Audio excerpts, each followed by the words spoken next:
Hello everybody, welcome to another stream. So you might be wondering why my background is here.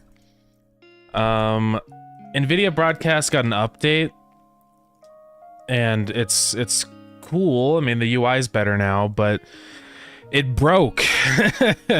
I won't show up on OBS now, so I don't know what to do about that. Yeah, it's kind of unfortunate. We can try one more time, but it's really frustrating. But yeah, I can change this back to broadcast, and it's just not gonna work. This is frozen now. I don't know what's going on with it. Like, it just won't. It says my GPU utilization is full, which doesn't make any sense. I don't know if there's anything I can do to fix it.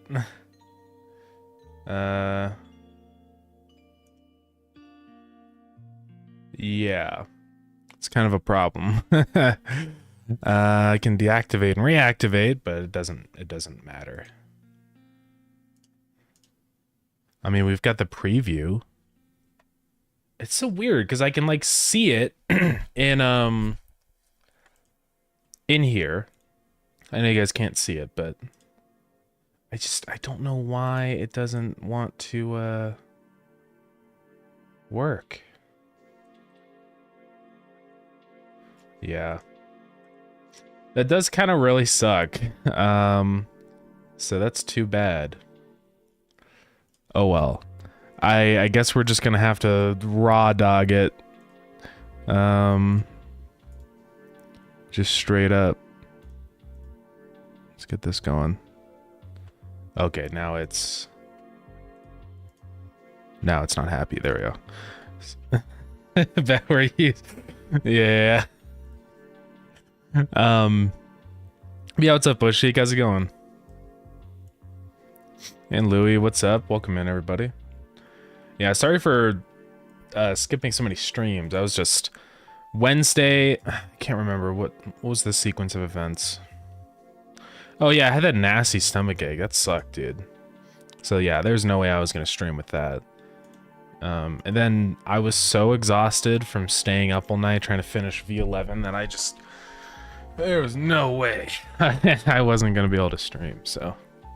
My apologies. Made a game. Let's go. What game is it? Feel free to drop a link if you want. Next day I was EP. Yeah, that is what happened basically. It was, yeah, I was super tired because I was up very late. I didn't go to bed, so that's the problem. Yeah, and I was just like in bed. I'm like, oh. I wouldn't have been able to do it. So, but yeah. Anyways, we're back though. And yeah, today's gonna be mainly bug fixing v0.11 stuff. There's gonna be a few little things that we need to fix and clean up. Hopefully it's not too bad. But yeah, that's what we're gonna be focusing on. Some people have had a couple issues with v0.11, but honestly, not as many as I expected.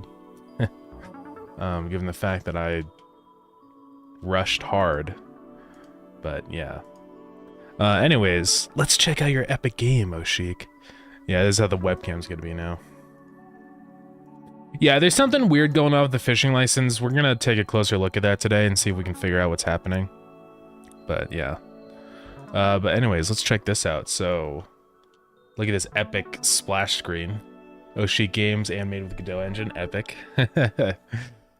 Here's Rockmock. I don't hear any music. Is that normal? Is that intended? I don't have the site muted, so I guess that's fine. Credits. Stevia Sphere. Epic. Yo, let's go. Thank you. Let me menu song. Okay. Oh, close. Let's create a new game. Whoa. Here we are. If it is too loud, let me know.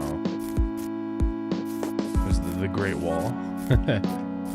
Okay, epic. Stonecutter. It's a bunch of goodies. Alright. Oh.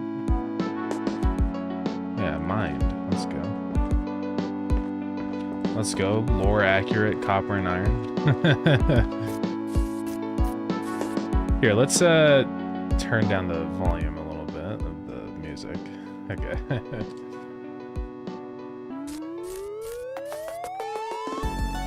It's an epic menu.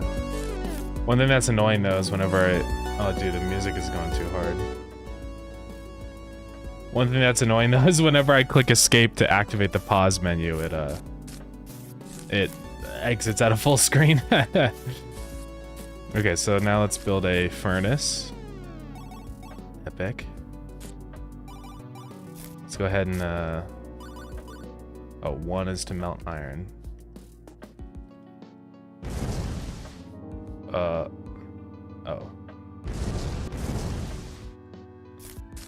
Let's go. Spelling mistake on ingredients. That's okay. Oh yeah, I have molten iron now. So now I can make new things. NVIDIA broadcast. Get out of here. You don't even work. Okay, so there's some goodies we can build here. I presume that we want to get an anvil. So let's build a stonecutter. Well, so I'll go ahead and stop the the other music. There we go. Sorry. Okay. Okay, so we can cut the... Oh, we scroll to select different ones. Okay. So let's cut the molten iron. So that gave us an ingot. Okay. Let's see how it goes now. So, okay, we want an anvil. We need three ingots.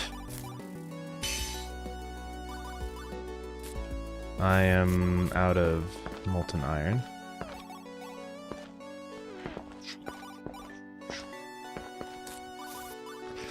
Shader compilation? Yeah. What shader stuff do you do? Yeah, because I am noticing that is happening. So. Oh, particles? Yeah. Okay, now we can get other things. We can press a stone brick. I don't know what pressing the iron... Oh, it's probably get those plates. Yeah. Okay, so we got that stuff. I guess now we should make a robot. So we need that thing. That's copper. I don't know what that little circle thing... I'm assuming that's the stone part. So, yeah. So did you do your own custom shaders for this stuff, Oshik? So hey, Bana, welcome in. How's it going? And Noel, what's up? We are currently playing a game that Oshik made. We're just trying it out real quick before we jump into bug fixing. But yeah, so far it's epic. Don't worry about the webcam down here on the bottom. My stuff is broken for some reason, so it's really annoying.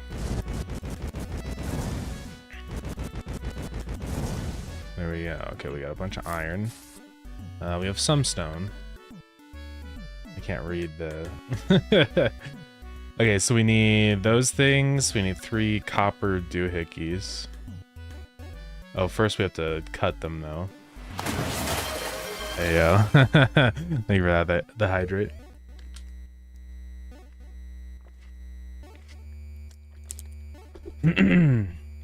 Okay, so let's make...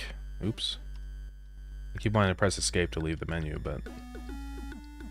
Okay, so let's cut stone. Then we need 2 stone, and then let's press a stone brick. Okay, that's a stone wheel. So we need 4 copper plates.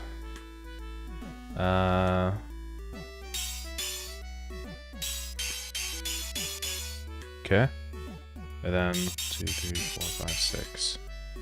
1, 2, 3, 4. Oh, that's copper wire.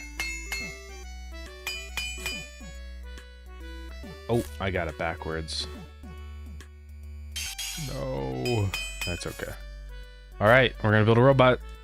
Whoa. I'm gonna have him mine. Go mine iron. Let's go. He's mining the... Whoa, whoa, whoa. he's a fast guy. Holy crap. That's pretty epic. So we really just want to make a bunch of guys. Yeah. Okay.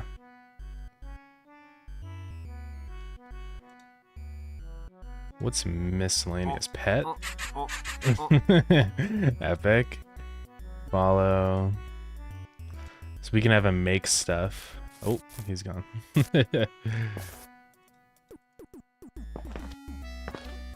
Yeah, this little dude's epic. We gotta make more of him. Let's melt more iron.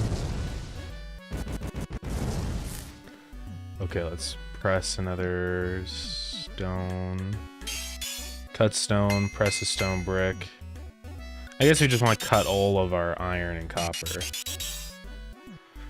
So we already have 1 iron or wire, so 1, 2, 1, 2, 3, 4. Oh, I'm missing iron. Okay, we need to wait for iron. Maybe we need to build an excavator then, so that it gets more rocks going. Oh, man. Okay, we got some iron. It's okay. You just mined it all. Cut another iron. Rest another ingot. Oh, we do need 1 raw copper. Epic. Okay, you were gonna make frickin'... You're gonna smelt our iron. Let's just get the iron automated, you know? Hey, Tenton Man, thank you so much for the resub. Let me, confetti. Thank you very much. Yeah, how's it going? Welcome in. Hope you're doing good. Yo, look at him go. He's smelting. He's doing it. Yeah, excavators smell of it, it's all good.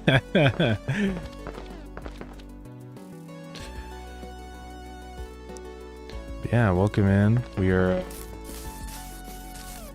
playing Oshik's game right now.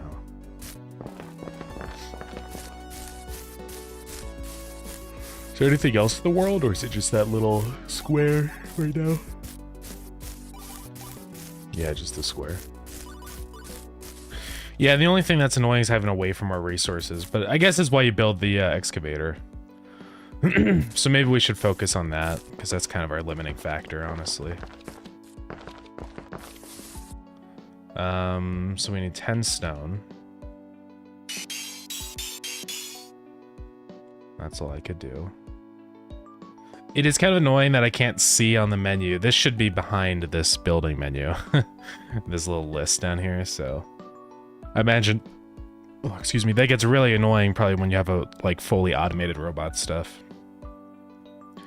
Oh, we need 2 stone wheels? Oh my goodness. And then we need... a bunch of iron ingots. Okay. Oh, we need 6 iron plates, though? Sheesh.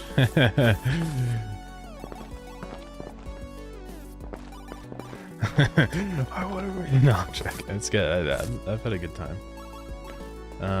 Okay, I need 6 plates. How many do I have? Missing ingredients. Okay. Now I'm missing stone. Okay, we'll build the excavator and then we'll jump into Starground stuff. Just gotta wait.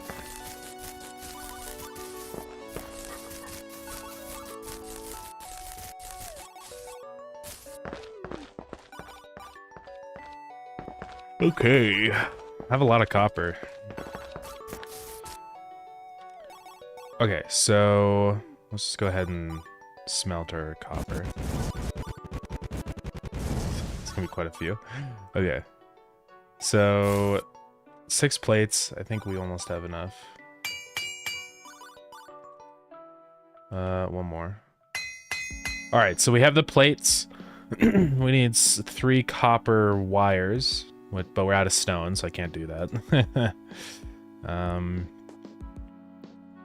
don't think I need any raw resources, so I might as well cut everything.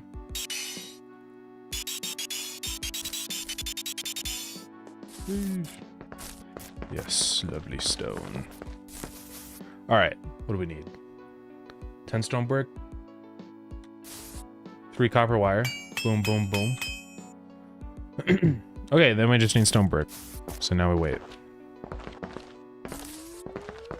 Hey, Evergex, what's up? Welcome in. I always return. Welcome.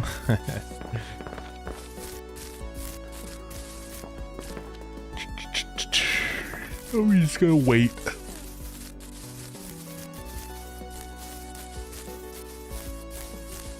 This excavator better be freaking awesome, dude. I don't know. That's all I'm saying.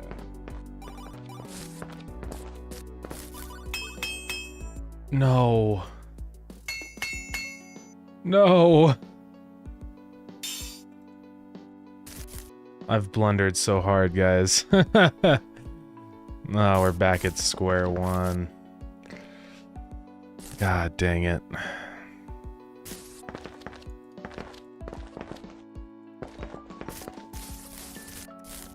I wish there was a way I could, like, convert my copper or something into stone.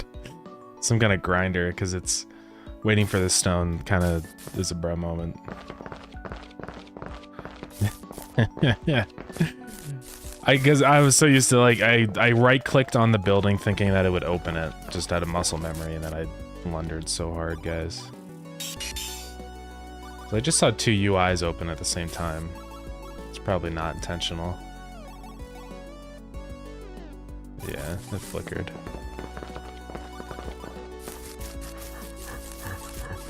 Get away from me.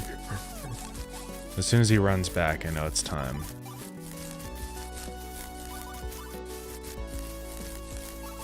Come on. Unless he has a distance check. I don't think so.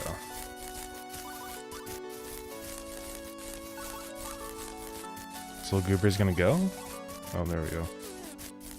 I'm gonna get there first.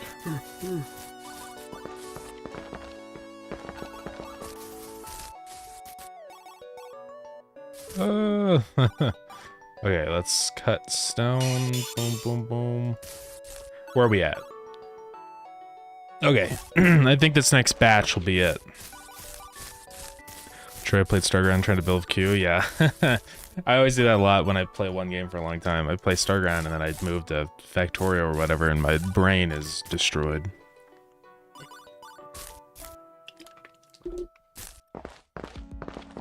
I wonder if restarting my computer would fix my webcam thing. I'm not gonna do that now, but I'm thinking about that in the back of my head. I'm gonna fix that. No! It was only 2 stone. One more stone. Gotta wait. Can you break these, like, workstations? I don't think you can. Should I save the game? Okay, apparently I saved. Come on, one more stone. Feels like playing Starground on the thumper. I don't think it feels like that anymore with the new resource clustering. So, hopefully at least. One of these days I am going to do a full like playthrough of Starground as just kind of like searching for any issues and early game balancing. But we got to fix the bugs first. Okay. Oh, the excavator is over here. Interesting. Let's put it right there. Hand crank. So I presume that I can have a robot do that for me.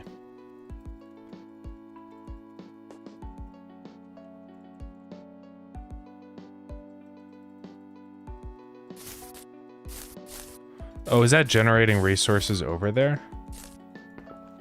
I think it may be.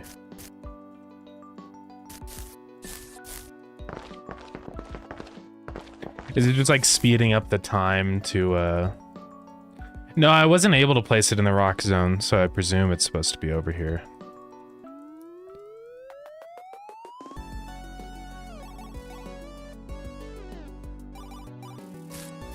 I don't know. I'm not exactly sure how this works. It might not work yet, I don't know. But yeah, anyways, I think that's pretty much everything. We built all the buildings, so yeah. Yeah, it's epic. I do like the robots. Those guys are epic. Let's save game again. And quit to main menu. Yeah. Alright, cool. Yeah, that's a pretty epic game. I think that's pretty fun. Yeah. Good work, Oshik. I guess the, what's that game? The underwater, or I guess it's not underwater. The one where you're down in the caves or whatever. That game's done. Or are you still working on that? Yeah, going deep, yeah. Want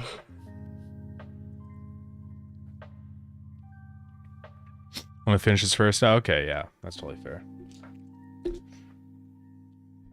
Desk is raised up. Alrighty. Now it's time to fix Starground. There's a couple main things I have on my list that I need to fix. So I think the critical thing right now though is figuring out this issue where you don't get the fishing rod, because that's kind of a problem. I don't know why it's happening, because I don't think it happened for me. Hold on, let's turn the music off. So it's pretty weird. We're just gonna load up a new save, and then I'm gonna give myself some coins and we'll go buy it. And see what happens. Crate res, scene, star launcher. Enable commands. Oh, it's not called a Star Launcher. I always forget. One of these days I'll try and change that scene. Give coin 99. Okay. So it should also, let's disable tooltips. It should just unlock it immediately as soon as we buy this. But it doesn't. Okay. So that is a real bug, which is, it's good. You know, we gotta figure it out. Now, I presume that saving and reloading works, though. But let's go to the shop. So I have some stuff set up for that. Check the gold amount. Yeah, I didn't actually consume my gold, which is weird. So it must be something weird in here.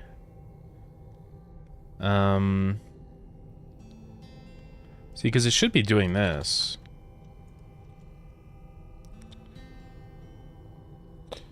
Wait a minute. Oh shoot, it doesn't even remove the amount. I should do that. Whoopsies. Give myself the train manipulation, alright.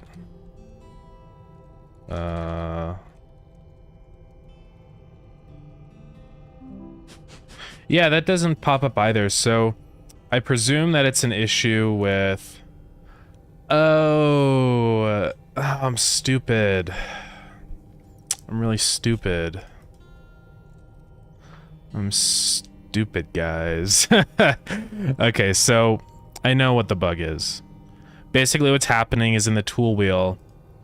So we have this list of tools. Right now it just starts with the mining laser. But it won't actually add those extra tools on until we do create images, but this can't happen until we open up the wheel, but we can't open the wheel until this happens. You see the paradox. So I just have to make it so that these actually get applied as soon as the thing happens. So the reason why it's probably fine is because this will run on load, I think. Yeah, on ready. So that's why it's fine. But actually it shouldn't even do that, now that I think about it. Because it should only do it when I actually... Yeah. That's weird. I don't even know why I do it on ready. But yeah, we're gonna fix this. That was a major whoopsies. I better put up this fix soon, probably. I'll try and put this fix up today. I apologize, everybody, that you were not able to access fishing. That's kind of a bruh moment. Or shovel. Okay. So, how are we gonna do this? I just need to add these things to this list. Oh, that's why it does it on ready, because I have to check these on ready. Or no, but we'll just do it when we open it. Yeah, that's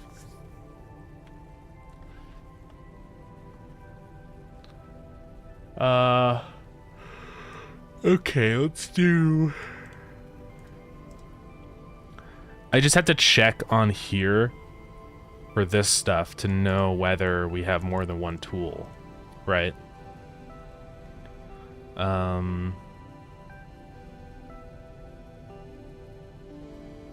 Yeah.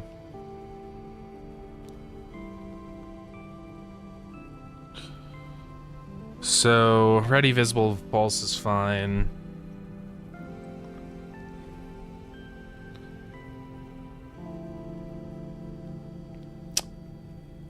I don't know. How are we gonna do this? Because it worked nicely here, but obviously it doesn't work if I can't access it, so there's a real problem. I guess I can just check these individual things for now. I mean, it's not a perfect solution. I would have liked to make it more dynamic or whatever, but that's fine for now, honestly.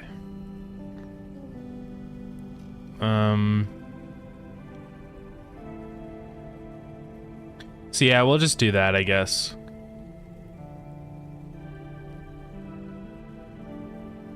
Unless I just push these back in the process event, but that's kind of slow.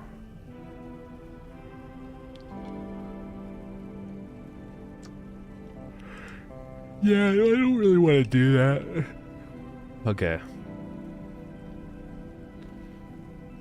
Wait, but that doesn't...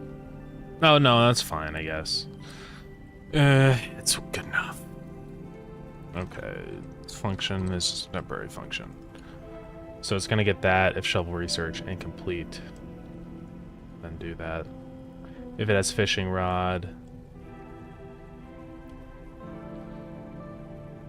Or if it has that, then we're good.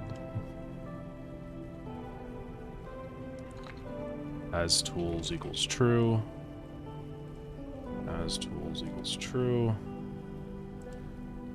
Okay.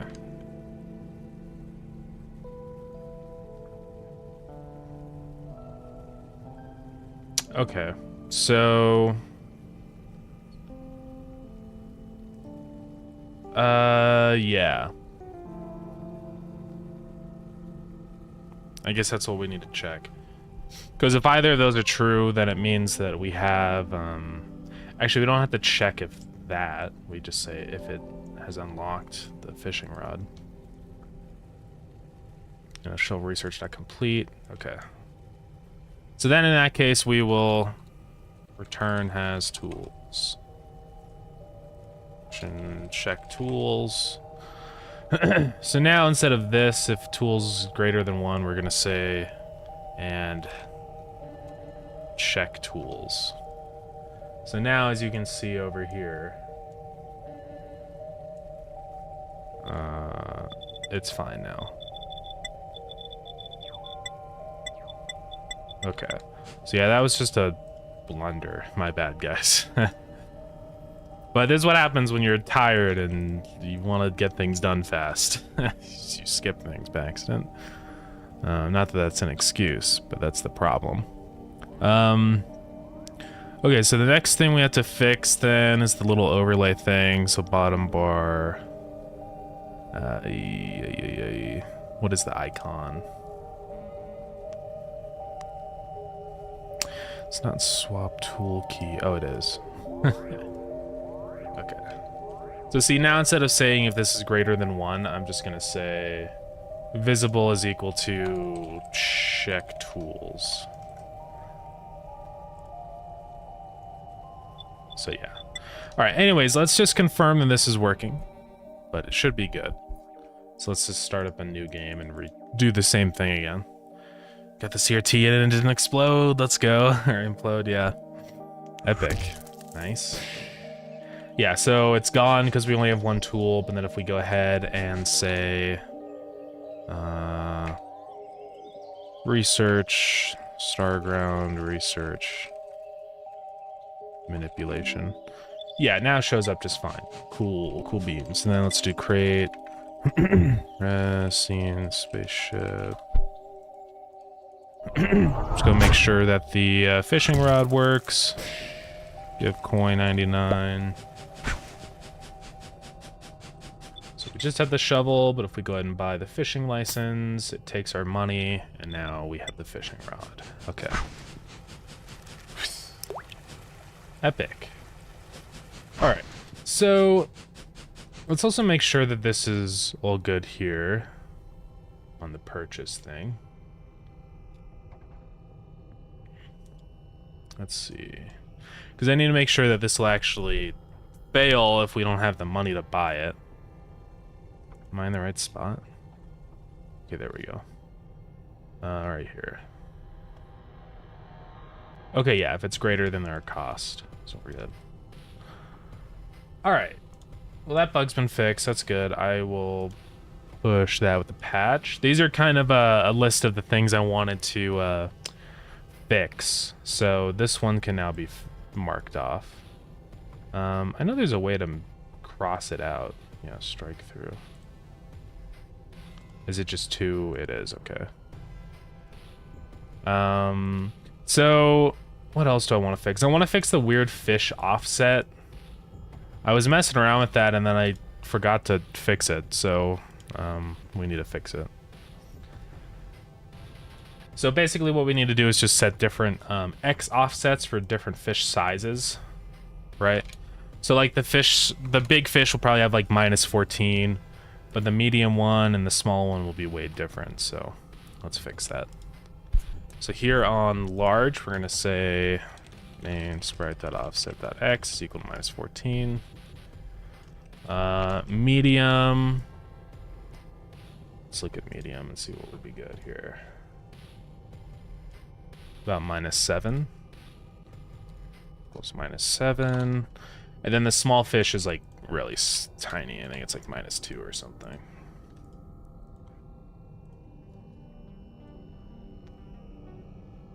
-3. All right, anyways, that should fix the offsetting stuff for the fish. They don't spin around all weird. Yeah. TV menu works, but the inputs don't, which freaking sucks. Yeah. Yeah.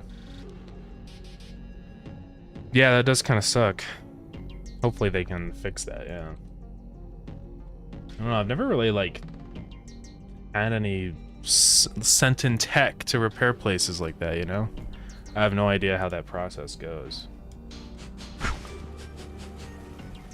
Okay, so hopefully these fish should be normal now. I think it's already working. That's because I set their offset back to 0. Let's just go ahead and load up a save really quick and make sure that the fish rotate normal. So let's start listing these off as things I fixed.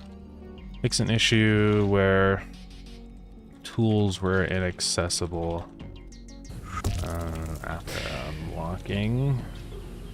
It's an issue where fish had incorrect offsets. Okay, let's go check these fish. They should look pretty normal. So I do have them centered around their head, and the reason for that is that when we're actually fishing, they bite with like their head, right? They don't bite with like some other weird part of their body.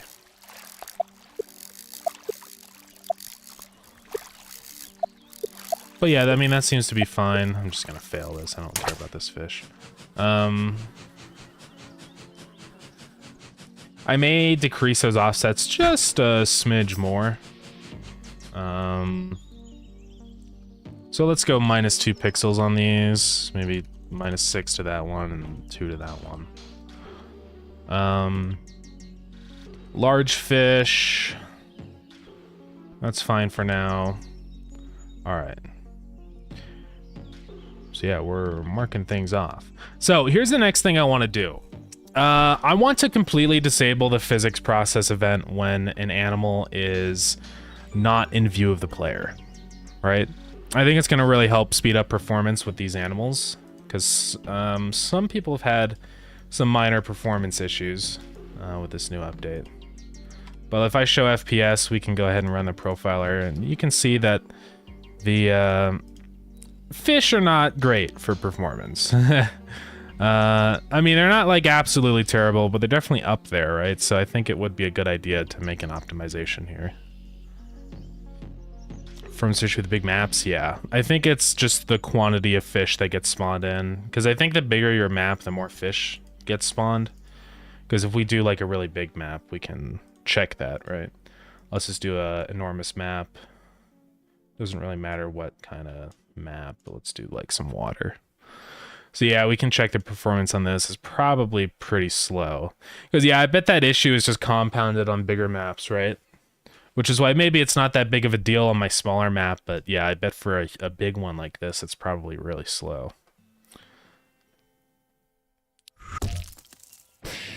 Yeah, because I mean, right off the bat, I'm running like 40 FPS, which is not good. And we can just run it for a second and see what's causing it. But yeah, it's definitely the animal physics process.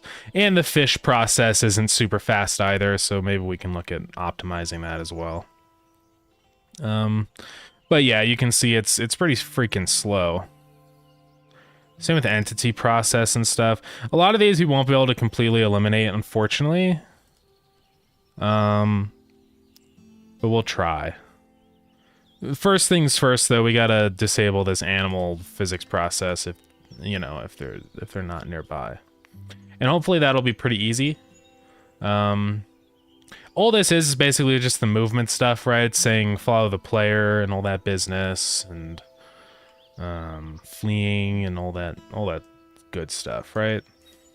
So, it should be pretty easy, I hope.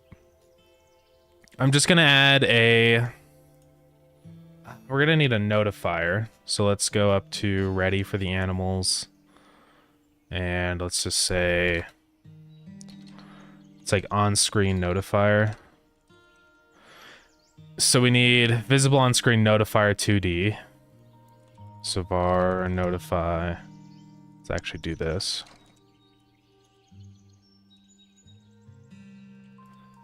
That dot new. Then we're going to say add child notifier.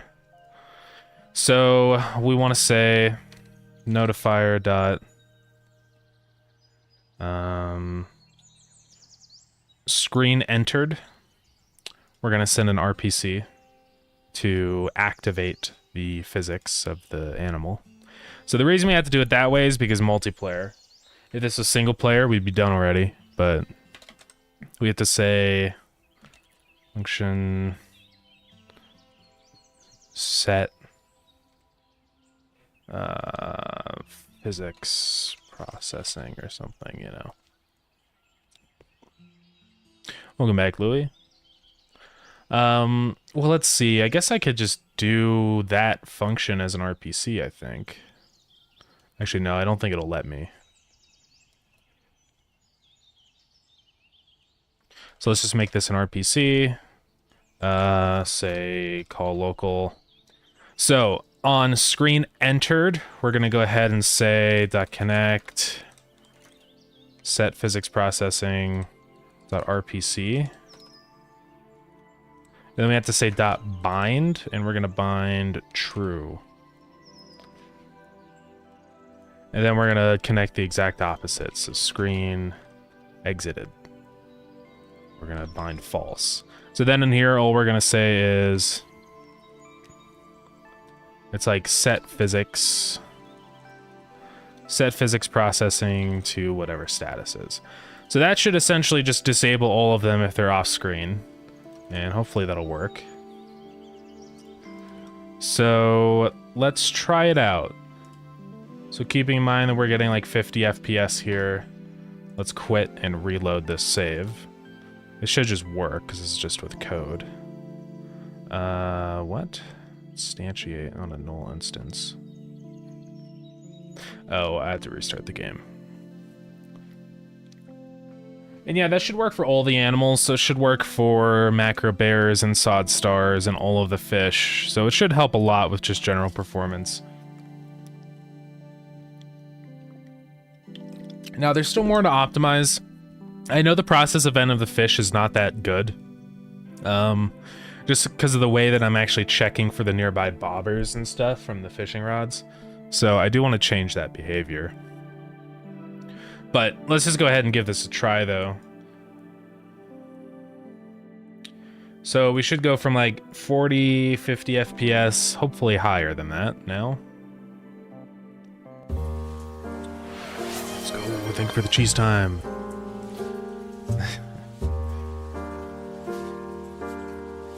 One of these days I'd like to add a custom particle shader so we can rotate the cheese.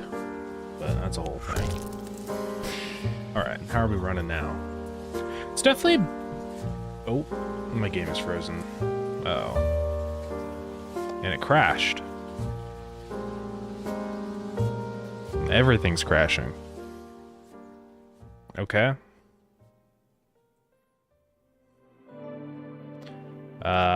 Interesting.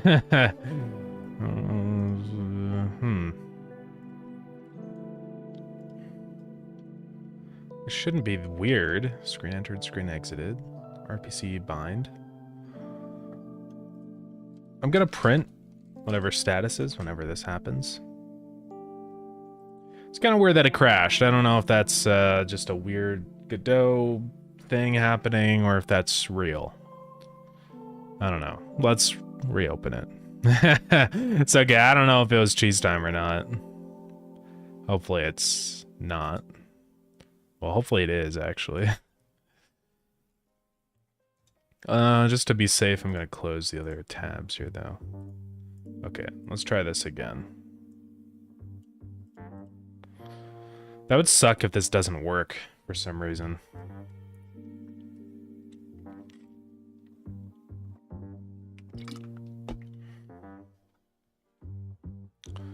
Starting resource creation, alrighty.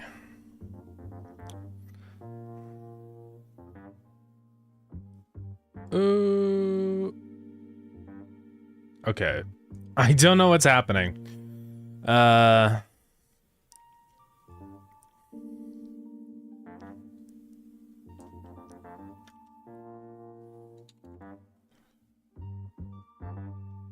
Is it because I haven't instantiated it? No, I don't think I need to for this.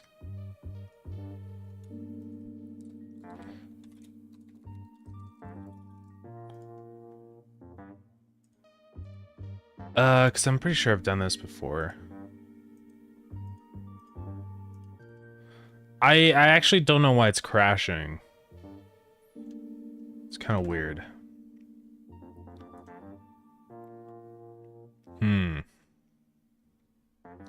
Let's keep messing with this. It might be... I don't want to have to just create the notifier as a node on every single animal, because that kind of sucks. But let's give it one more try. I may have to. My computer's revving right now. What is the deal? My graphics card.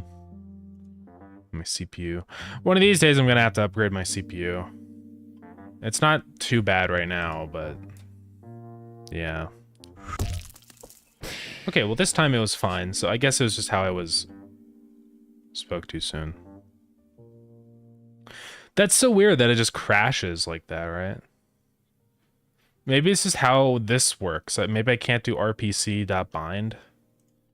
I'm gonna go ahead and just try doing a lambda function. Right? Like that. Because sometimes that fixes weird issues. I don't know if bind is gonna work out for us.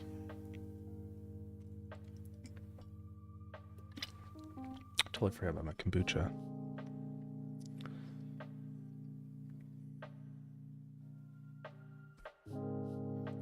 Okay, let's try this again.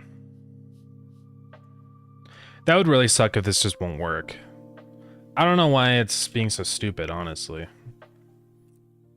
I don't know.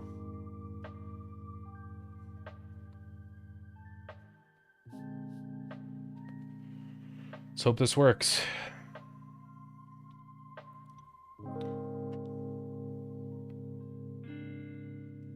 It still just crashed. Well, that really sucks. I guess I'm just gonna comment those out and see if that is the issue of it crashing. Otherwise, we have a different issue on our hands. I don't know why it would crash, because I've done this plenty of times where I say .new on like a timer and then I add it as a child. So that's definitely really weird. I don't know why I would do that. Let's try it again, I guess. Just want to figure out what's happening. I mean, I presume that it's that, but maybe it's not even, you know?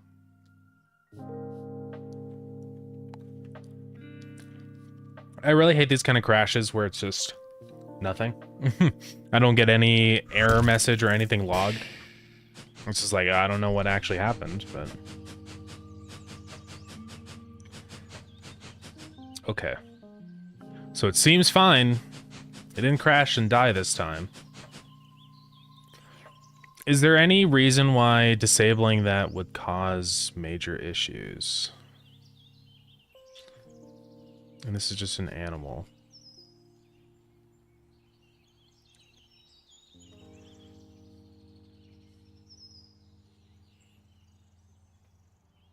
I don't know.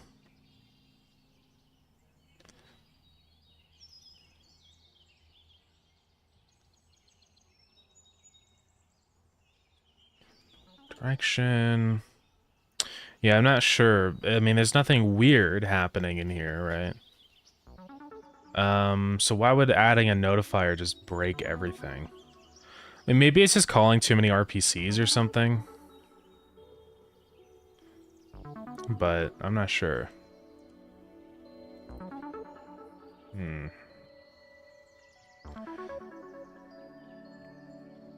Just out of curiosity, I'm going to go ahead and add a notifier directly to the fish. And I'm just going to connect it up, right? So notifier.connect set physics processing to whatever it is. Is there like a... what signals are there? Is this entered or exited?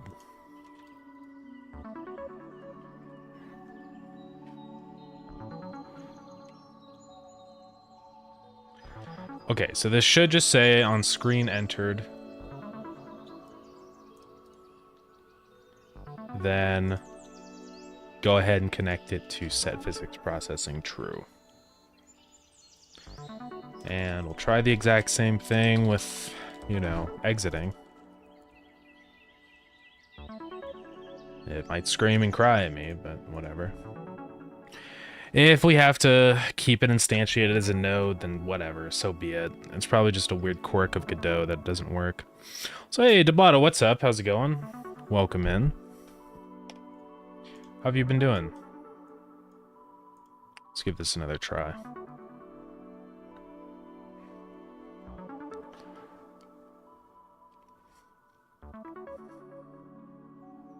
Yeah, I really don't know why this is so, unstable. It crashes. It's weird. Pretty good. Just been busy, I guess. Yeah, I feel that. I have also been very, very busy. It's just, it keeps crashing. I don't get what the...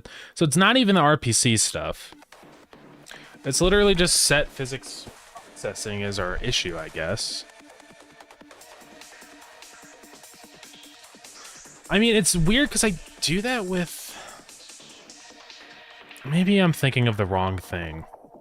That's probably the wrong function. I know I do a similar thing with the conveyor. Set physics process. I did processing or whatever. I didn't do the right one, did I?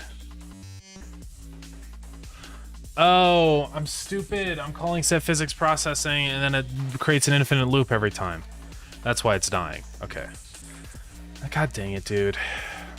Don't you hate when you do stuff like that? Okay. No wonder it was crashing. Alright, this should be fine then. Let's do what we did before, because I think it was fine.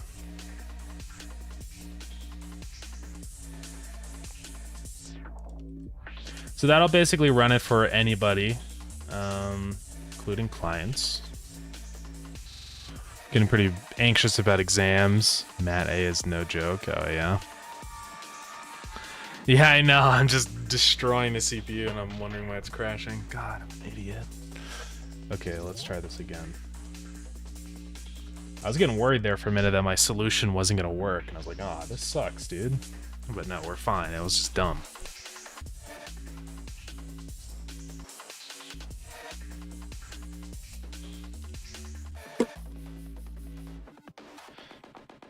Okay. So let's check the performance on that now. Not really any better, unfortunately. Also, these guys are just not pathfinding at all now. Which is weird. I mean, they're supposed to pathfind a little bit. I mean, these guys do. Do I have an inverse? On screen entered. Oh, I'm just stupid.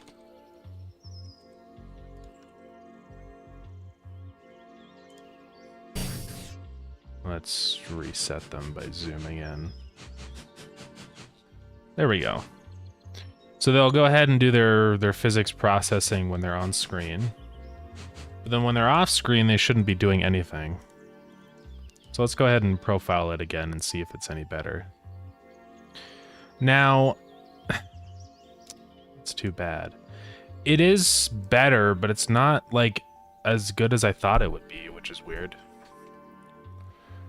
It might be because this doesn't get called initially for everybody, so maybe I just have to say set physics process false at the beginning by default. Because maybe the other ones are actually still processing, even though they're... That could be what it is. Because maybe if they spawn out of the screen, it doesn't actually notify. I don't know, let's give it a try.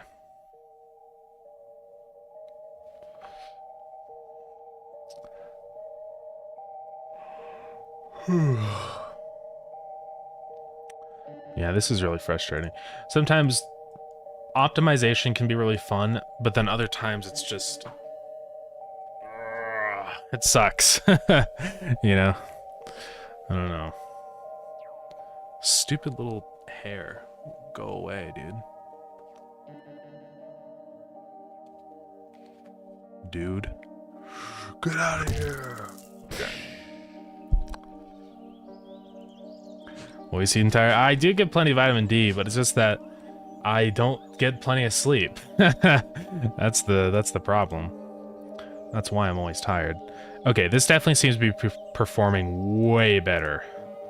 Okay, that's made it a massive improvement. It is being clamped to 60. I think my settings got reset. I think I have VSync on, or yeah. There we go. Okay, well that's way better right off the bat. There's still much more optimization to be had, but it should help a lot. So yeah, these guys shouldn't process now if they're not in view, and that should go for any of the animals. So yeah, should be pretty good then. That should help a lot. Now it is going to send a lot of RPC calls, you know, but honestly, relatively speaking, it's not that many.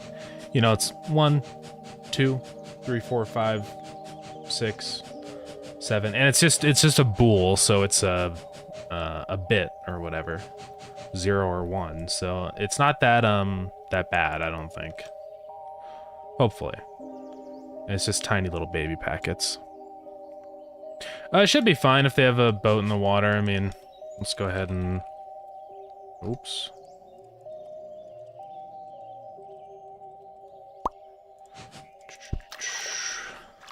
Yeah, I mean, it shouldn't really change anything. They just go under the boat.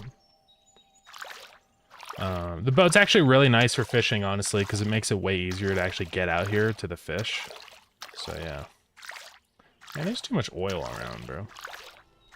Well, I guess it's because the oil is the... I've already ran into this. Yeah, they can go into each other, but it doesn't really matter. They just overlap. Yeah. But, you know, I presume that they're all at different heights in the water, so it kind of doesn't look weird. Like, if these guys are here. It's just kind of like... Yeah, they're just swimming around in there, you know? Fish overlap all the time in the real world. I think it's fine. Okay, but yeah, this is way better, though, with performance. Let's go. Performance optimization actually working? Excuse me? Now, we do have to check it with multiplayer, but I don't see why it wouldn't work with multiplayer if it's set up as an RPC. Alright, so the next thing that we have to fix is going to be the process script for the fish. So we've optimized the physics process, but this, for some reason, is not super good. Yo, thank you for the hydrate.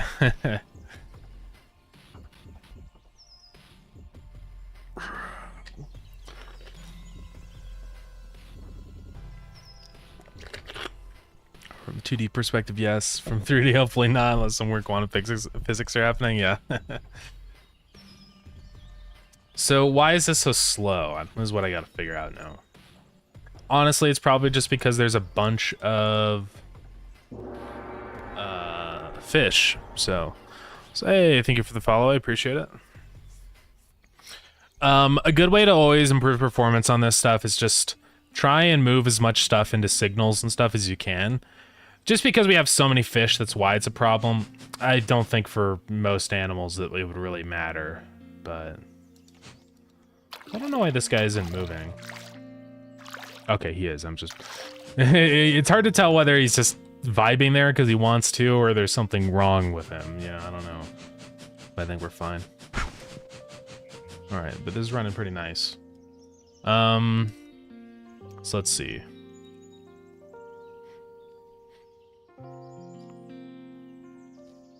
Oh yeah, also, if that exits on that screen, but it's on that screen. I'm gonna have to check something here. It's like, I'm just thinking about this because, okay, this works for one camera, but let's say that we have two guys in the same screen, and now it exits from that one player's screen, but then not from the client or whatever. It would cause some weirdness. I kind of just need a way to know at all times whether it's on screen or not, you know? Like this is on screen.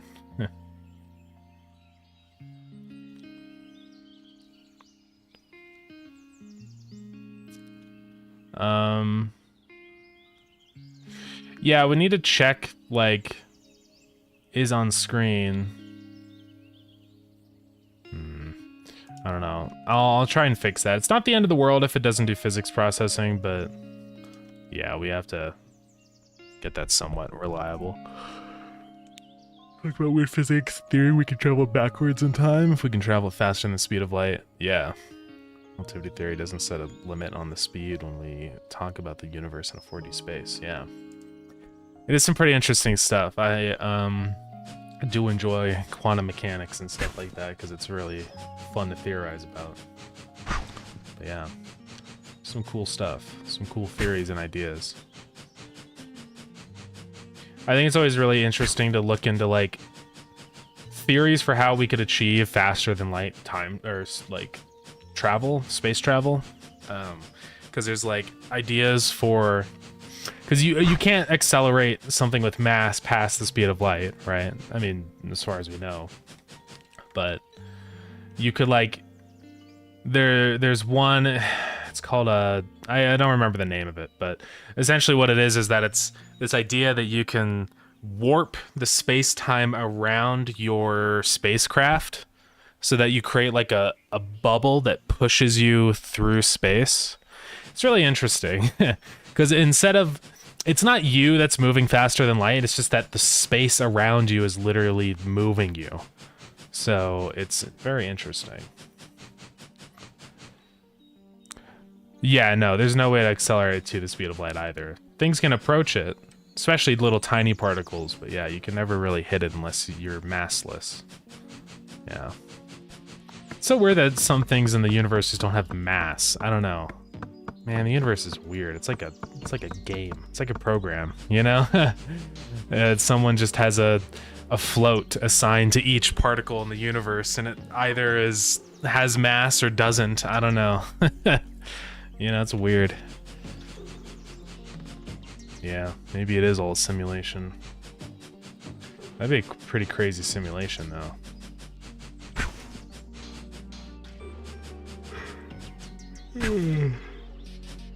Oh. Okay, so that's working. I guess what's next?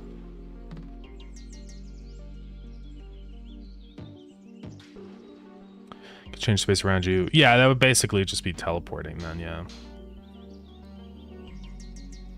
Okay, yeah, fish process. Let's try and move this stuff over. So one thing I noticed is all this. We could probably move that over.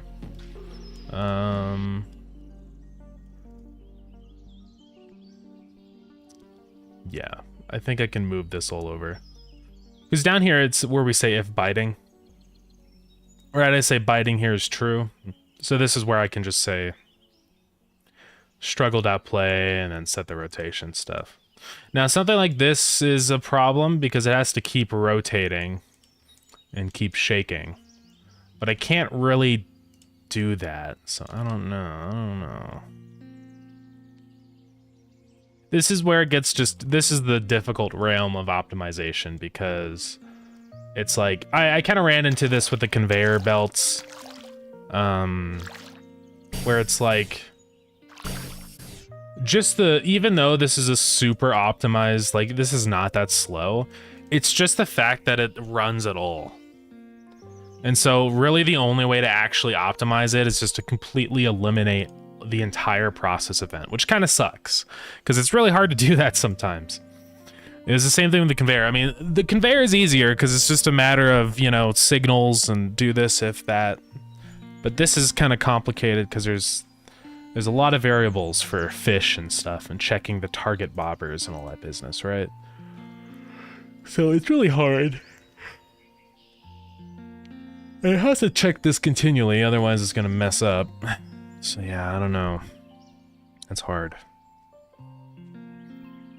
Performance is only an issue when you apply our logic from physics. Yeah.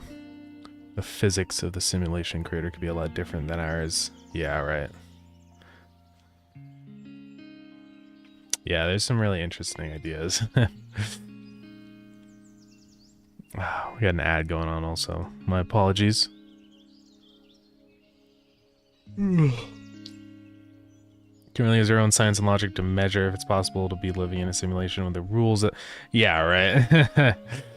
Because the thing is that this simulation, if the universe is a simulation, might seem incredible to us. It's like, how is it possible that this is being processed, you know? But in reality, it just might be a drop in the bucket in the parent universe, you know? Maybe because like that's the thing, is that the laws of the universe are simulated. So we have no idea how the universe works in the parent universe, right? It could be completely different, where physics calculations or like computers can process infinite, you know, infinite things and it doesn't even matter. Yeah, right?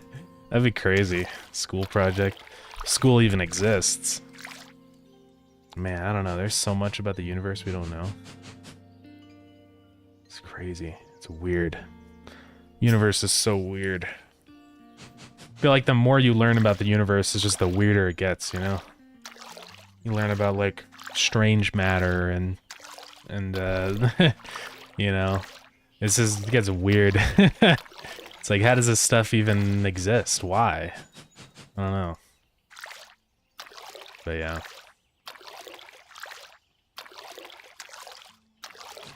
Okay, well this is at least a step. I don't know how the heck I'm gonna optimize this fish. Cause, oh man, it's a thing, alright? Trying to optimize this function is this... Dude, I don't know. That is not gonna be easy. Let's just say. Now, I could do that every once in a while in a timer. And it could be only if we are, you know, actually bit with a timer or whatever. But the problem also is just moving toward our target. Right?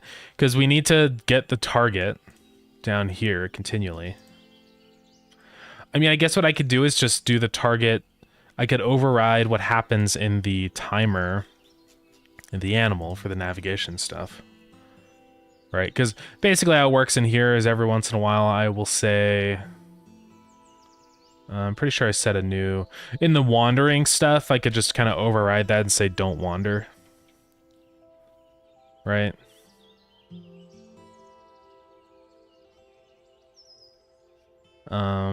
But it does all that stuff. I could say... but you just see the rabbit hole we fall down. So, hey, Zelix, thank you so much for the raid. Welcome in. Let me give you a shout out. How's it going? Yeah. Welcome in, everybody. We are working on Starground right now. Yeah, what's going on? What were you up to today in your stream?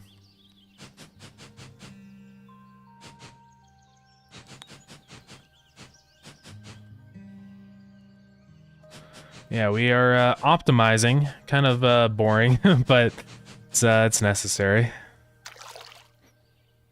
Oh, good, nice. Actually moved past my stupid inventory issues and actually chunk some stuff I needed doing. Nice. That's awesome. Inventory troubles are hopefully wrapping up, yeah. Yeah, inventory stuff is a pain, man.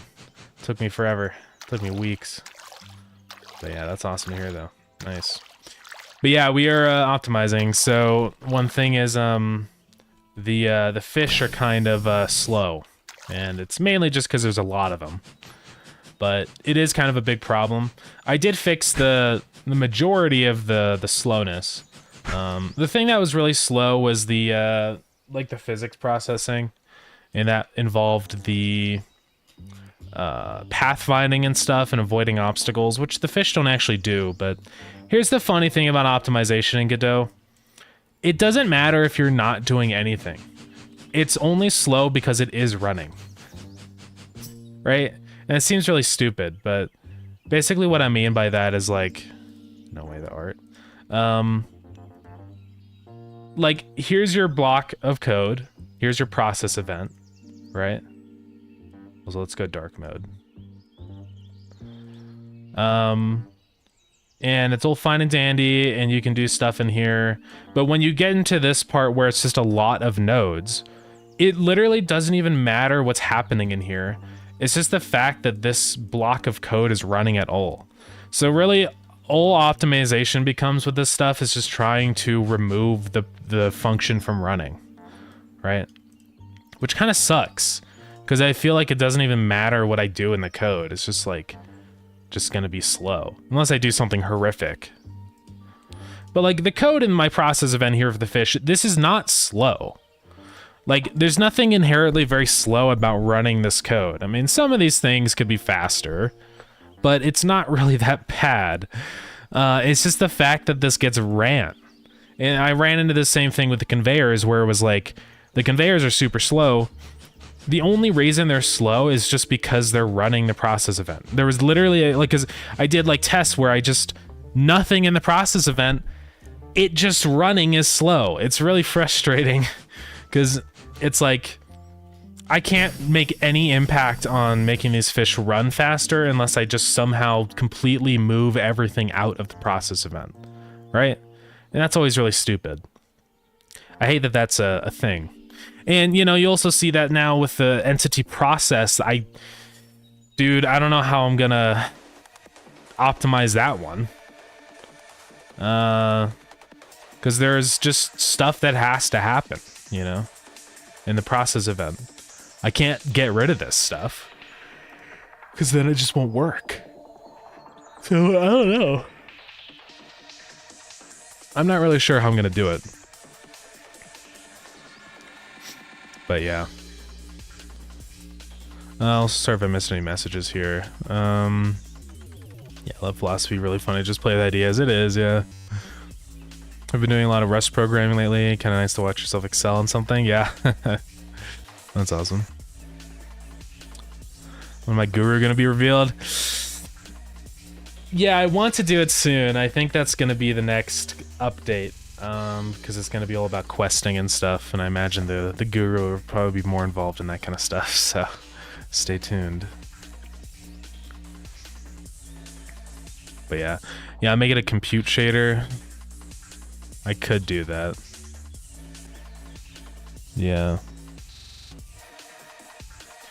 Yeah, like centralized. There's definitely ideas that I could like do.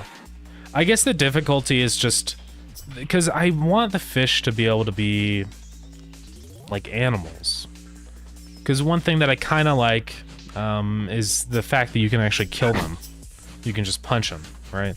Like if I go ahead and say no clip, I can just walk up to him and just attack the fish, which is kind of like a thing that I like.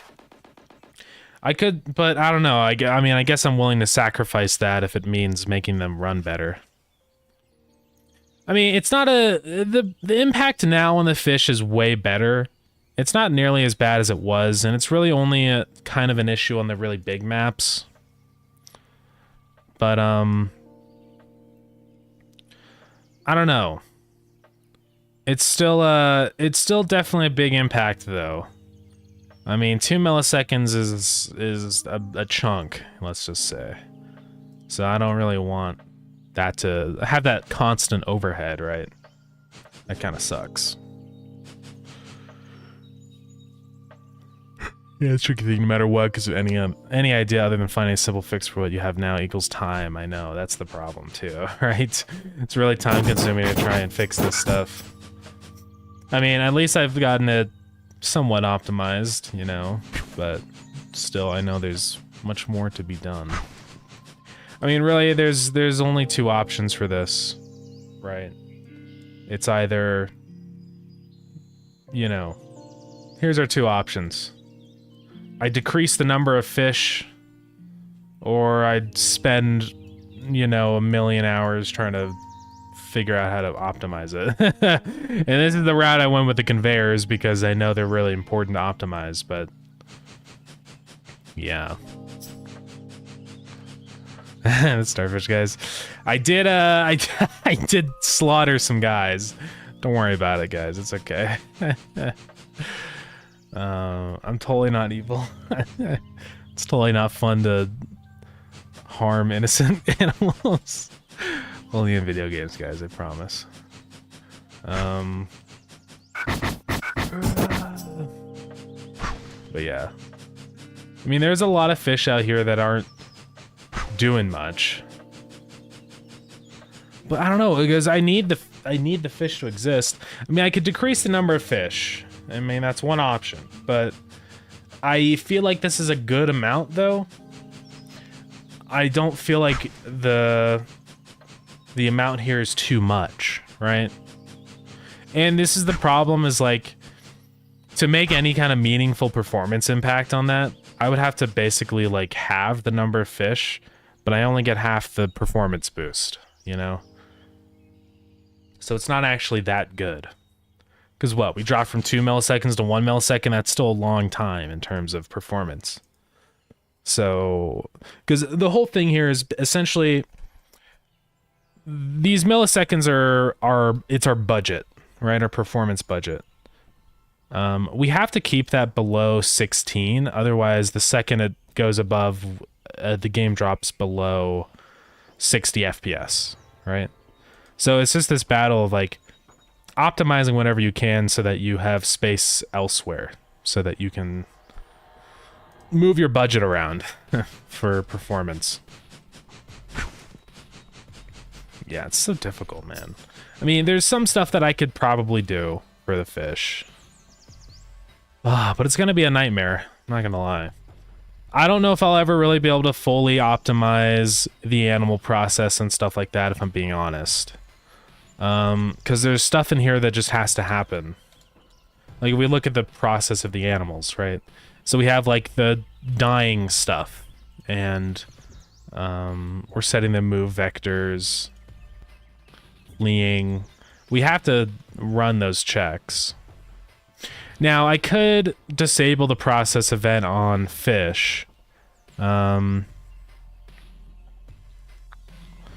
I could say, don't run move vector.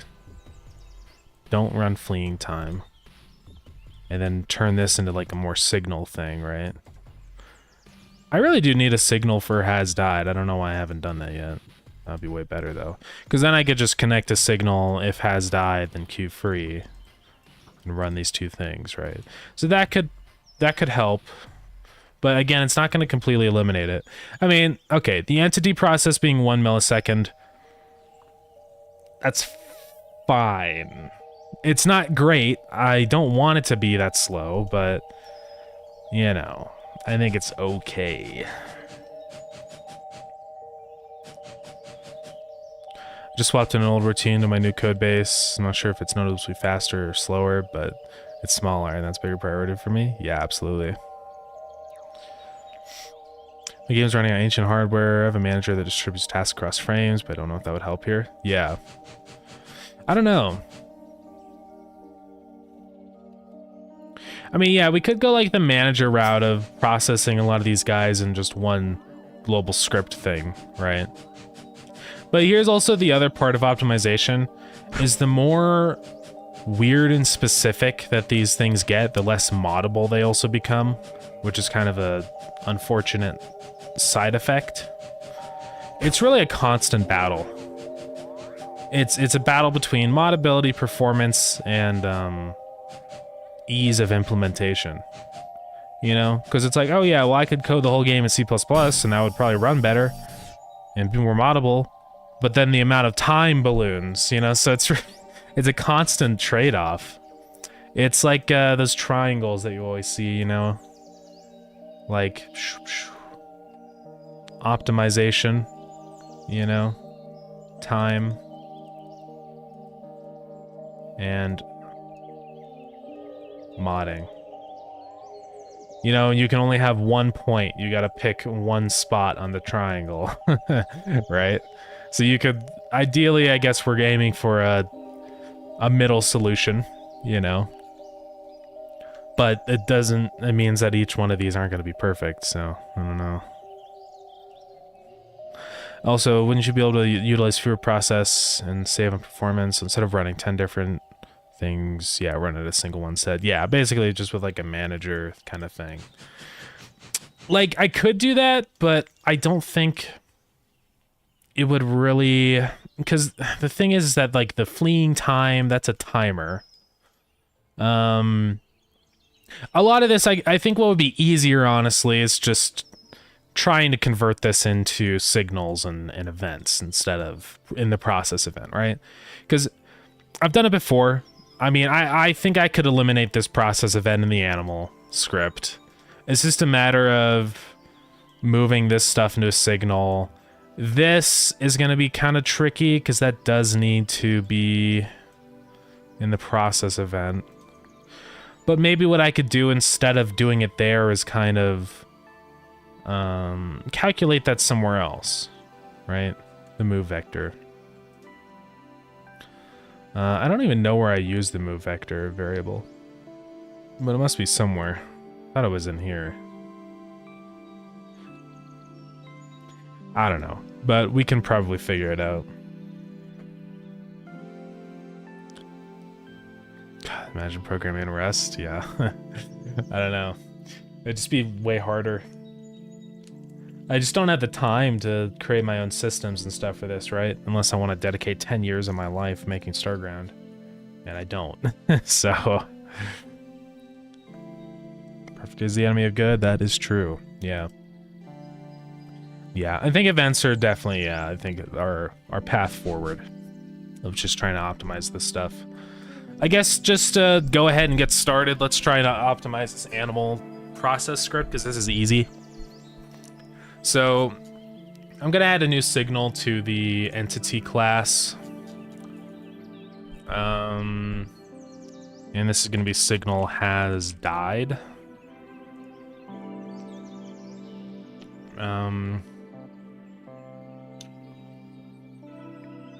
So basically where I check that then is just gonna be in here. I'll say thank you for the follow, I appreciate it.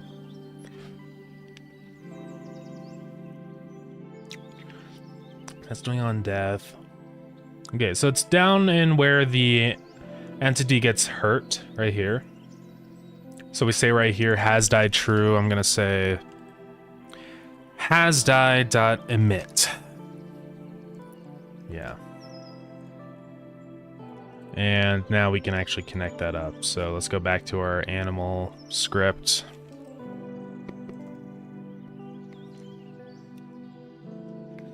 So, let's see.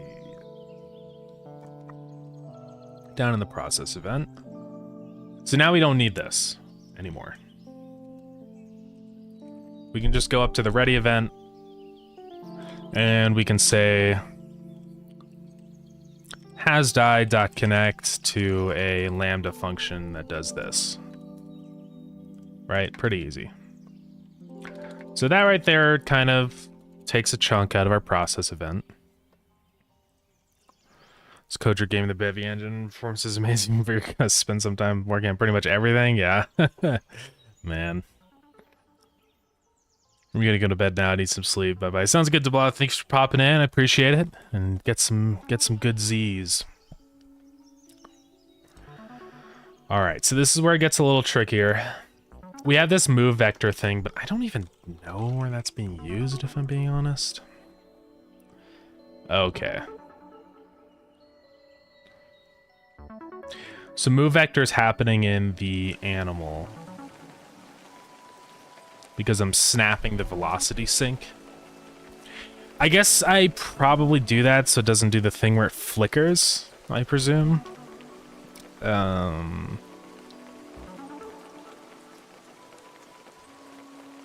Yeah. But I don't think we use it anywhere else. Right? So, honestly, let's just move this into where it's actually used in the macro bear. Because there's not going to be that many macro bears. You know, maybe maximum in a world like 20. And maybe more if someone really focuses on it. But in that case, it's not that big of a deal. Because I'm more worried about the things that are a static. Oops, we have to say move vector up here. A static thing, right? Like the fish, because the fish don't go away. So really we want to optimize that as much as we can. All right, we're getting there. And then this fleeing time thing, I could probably change that to be a timer, right? So that's going to be on hit.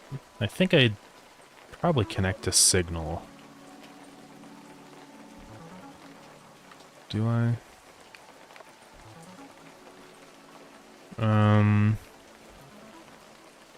Let's just find where we actually add fleeing time. Okay, yeah, on hit. Right here. Also, on hit, I'm pretty sure is supposed to be a RPC? Oh no, that's take damage. Never mind, we're good. On hit gets called everywhere else. Okay.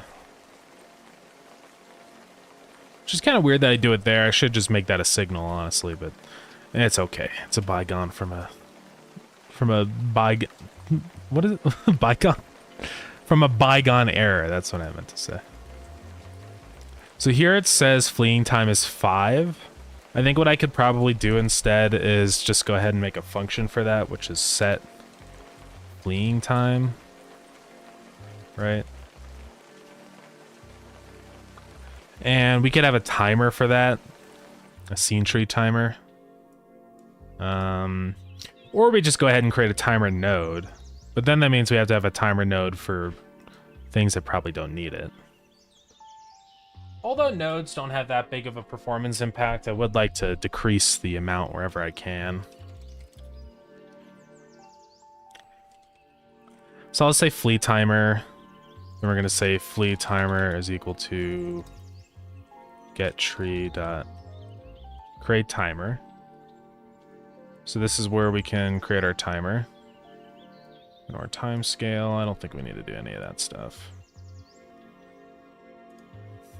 Okay, so this is going to be our flee time. Then here we're going to say set fleeing time 5.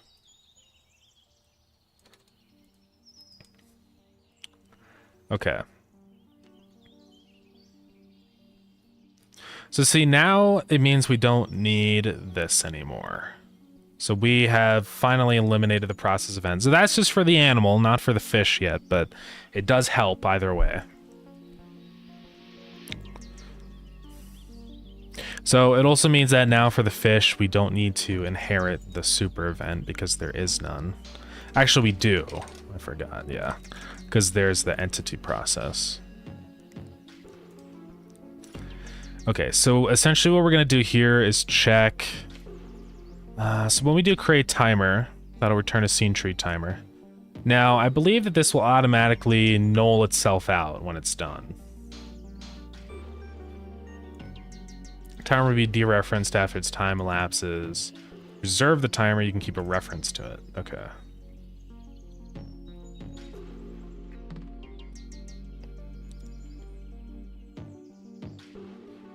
So, I don't know if I can add time. Like maybe I do set time left.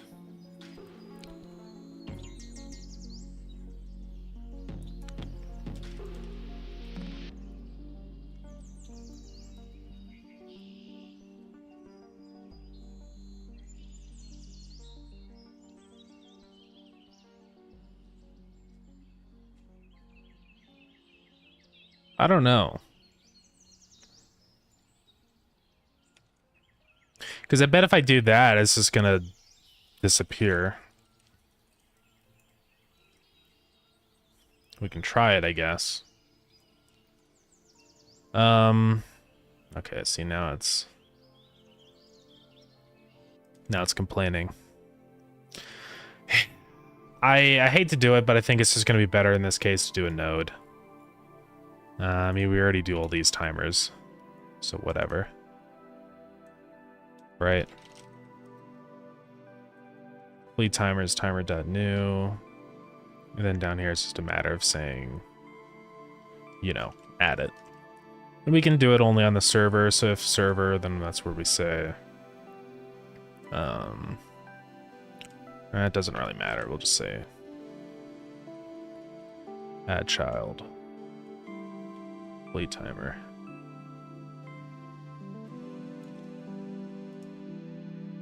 So here we'll say add child fleet timer. So fleet timer, we're gonna have to. Okay, so we have to say auto start is false. So set that to false. And there's some other things in here. I think it's like we have to do one shot. Okay, we have to actually say one shot is true. So auto start is false and flee timer dot one shot is true. So now we can say down here and set fleet time or whatever. I'll just say set fleet time. Hey, hello world, thank you for the follow. Always been interested in developing games, but always seems so intimidating. Do you have any recommendations on how I can get into doing things like this? Yeah, that's a good starting point. Yeah, starting with game dev. I think always the best thing will just be trying and like jumping into the engine and just exploring. But some really good things that I would recommend learning and getting used to is how to read documentation.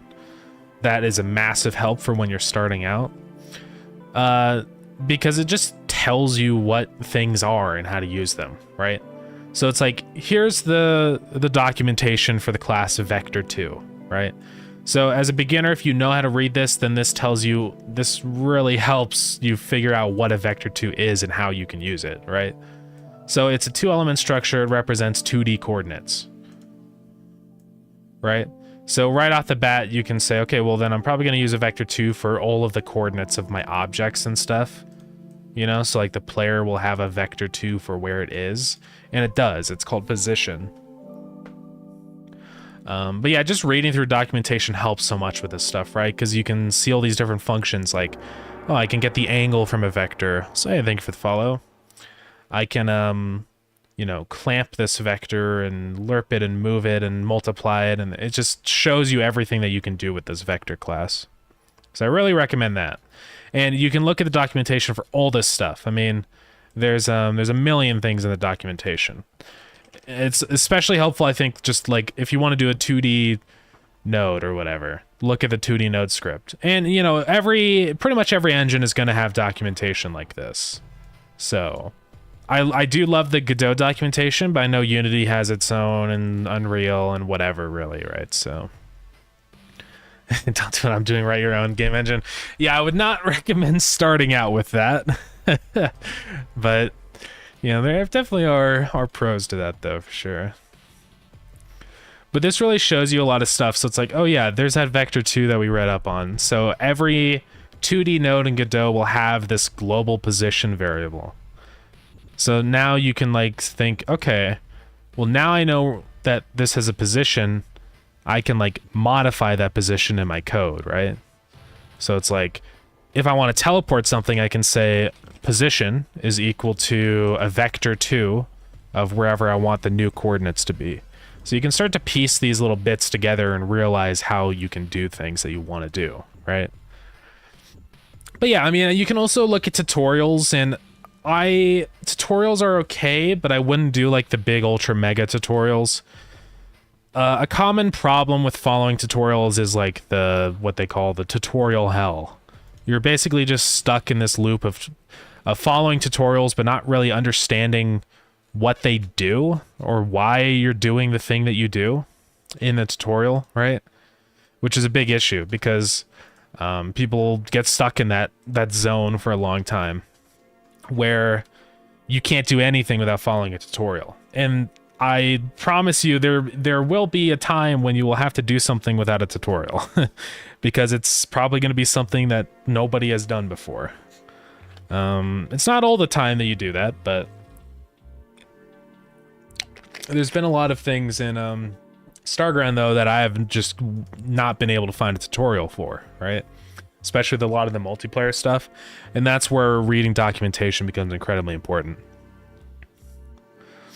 But yeah, just keep it really small. Set out a goal for yourself, you know? So like, if you want to make a platformer game, then tell yourself, I want to create a character that moves, right? And just start with something super basic like that. And that's how I would get started, is like, you've got to learn the basics, right?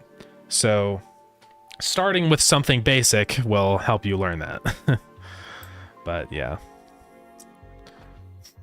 And yeah, I guess just for, like, you've got to pick an engine. I would recommend using an engine. I probably wouldn't do raw code because that's really hard. So I would pick something like Unity or GameMaker or Godot. I do really love Godot, but you know, they all have their pros and cons. But yeah, hopefully that's helpful. If you got any other questions, let me know. I also have to remember anyone can make a tutorial. Yeah, right. That's another thing too. I think we end up with this thing in our heads where the tutorial must be correct, you know, right?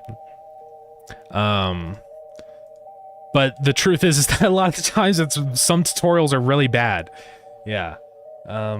So you've kind of got to learn to do things your own way, I think. Like, that's really important. Once you can do things by yourself without a tutorial, you really just excel. You know, you move beyond into the next level. So yeah. Tutorials where you straight up copy something without digging deeper and learning why you're doing it suck. I know, right? Yeah. It does kind of suck. Yeah, that's why I don't like the big massive tutorials, because you can't take little components from it.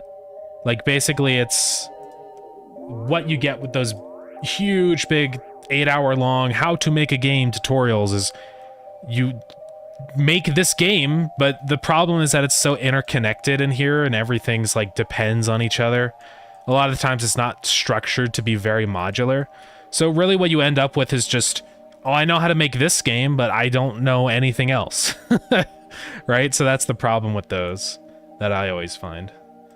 It's so much better if you like start making your game and then you run into an issue here and find a tutorial for that issue and then move on, right? Instead of like wanting to make a game, follow this big thing, and then now you have to start and then you run into your first issue and now you're lost.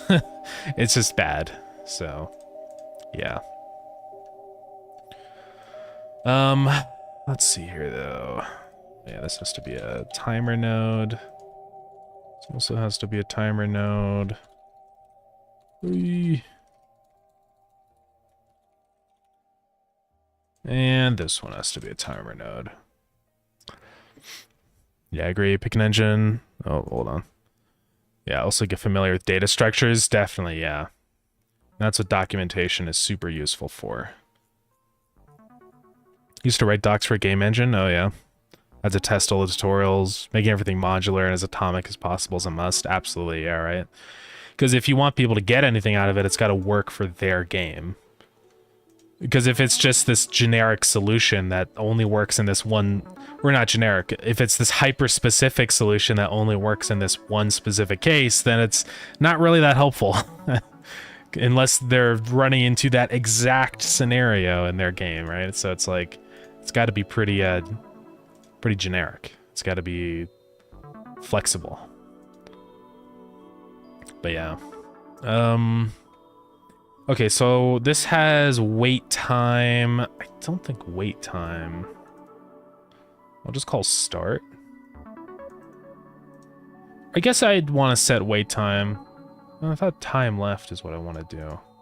Time required for the timer to end. If I call start, like, does it automatically Like, what is it set? Okay, so wait time is the remaining time on the timer.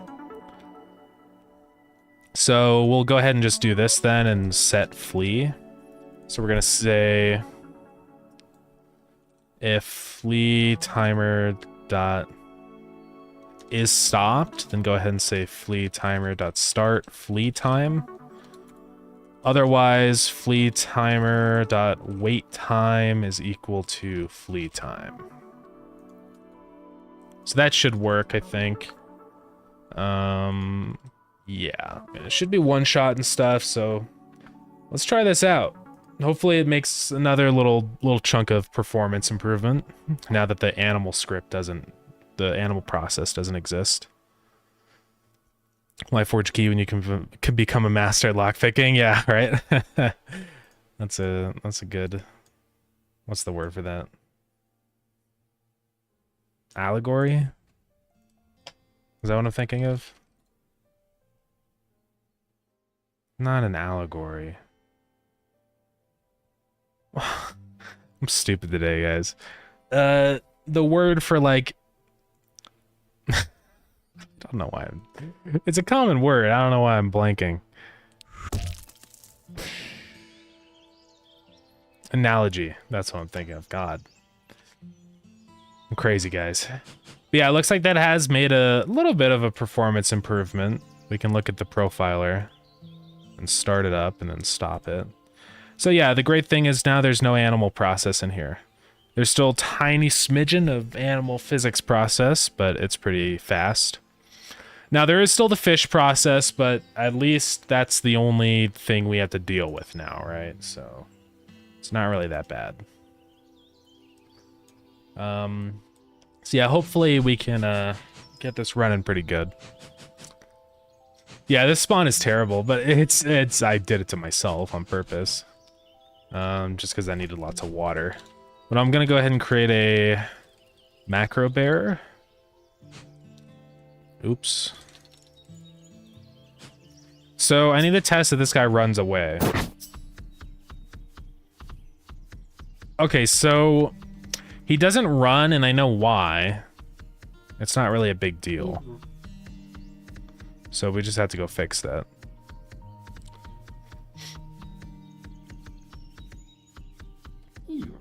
Dabbled in VR docs. Reprojection was used to get a 120 FPS output from 60 FPS input. Interesting. I don't know if that would really work in this case, yeah. Reprojection. I don't think I've ever really heard of that, if I'm being honest. Reprojection.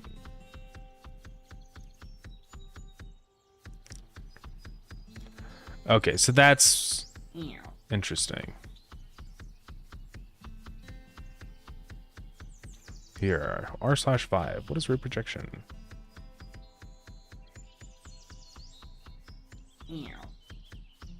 Just can't maintain age. It's pretty generous. It's better than lost nausea. Yeah.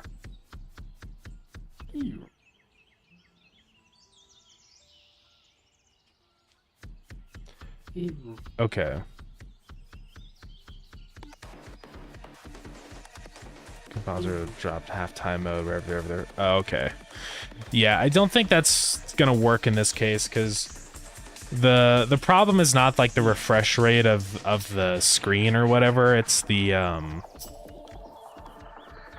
it's just a consistent performance drop. Like, yeah, and I don't know if that would really work for 2D anyways, because I think that it makes sense in VR because it's like you can like have the processing of the world, but then keep the headset running at high FPS. But you can't really do that in this case because it's kind of one and the other. Yeah. Yeah, I mean, I guess the equivalent to that would be like, I know he needs food. I don't have the materials though to build a thing right now, so he's gonna die unless I hurry.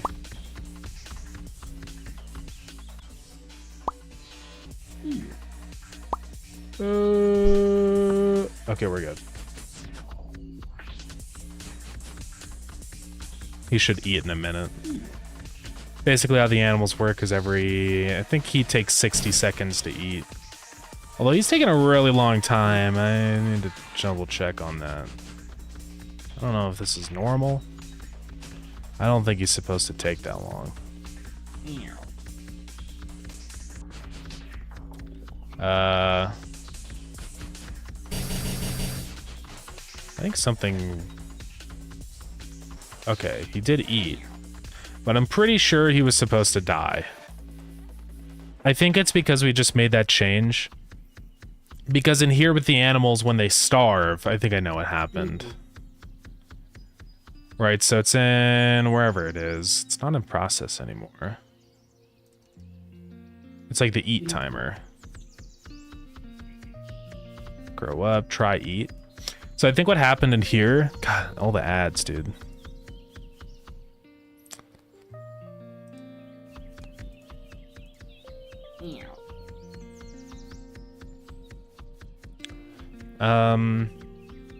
Yeah, because what I do is I say has died and current HP is 0 here, but that doesn't work.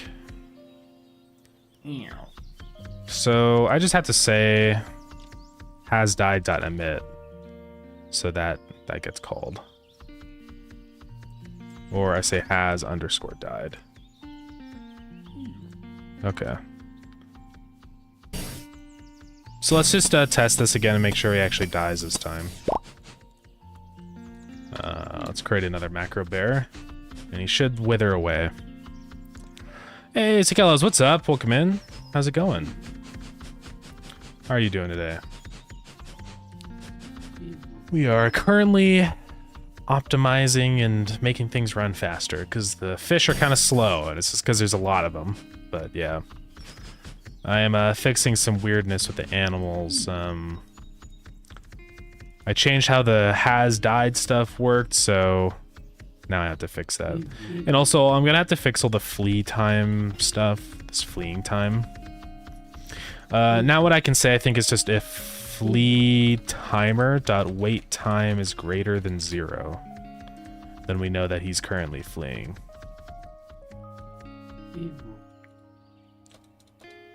So that's all good. Timer. Okay, I think that's everything in here. So we can actually get rid of our... Oh, it's fleeing time. Let's get rid of that. Then move the same thing in over here.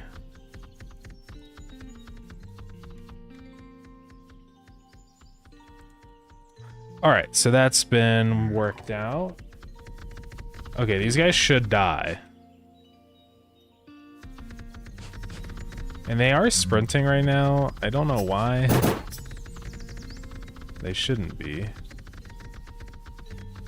Oh, it's probably because their flee timer starts out at 0? I'm gonna have to look into that. Okay, but these guys should die soon. Next time they try to eat, which should be in like 30 seconds or whatever. Okay, yeah, they died. But now it's complaining that visible type bool of object bool.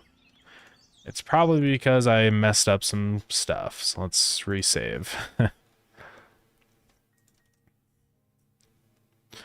It's going to be work longer than expected, but now I'm home drinking coffee. Started my first actual solo dev project. Oh, nice. That's awesome.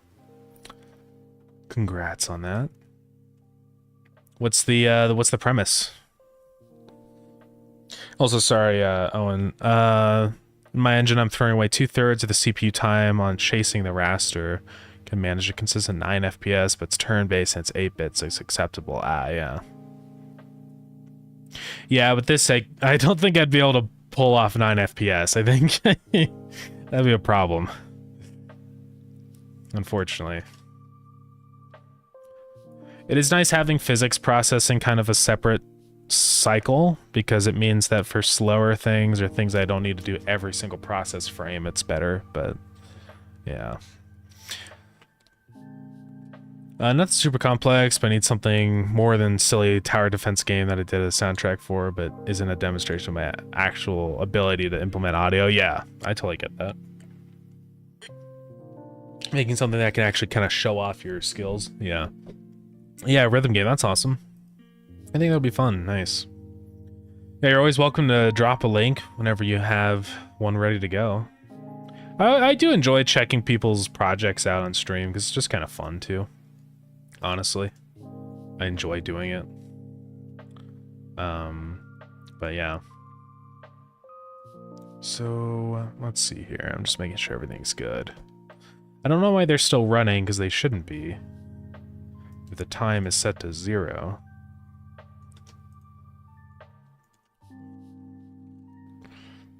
Because the fleet timer should be 0. I guess I'll just say fleet timer.wait time here is 0. Just to make sure that it's a little good here. Because, yeah, wait time... Okay, so default is 1, and I presume that's why it was... weird, you know? Unless I just have a variable called is fleeing or something. And that'd probably be better. I'll do that. That's just an easy bool check. So down here, let's not mess with the wait time.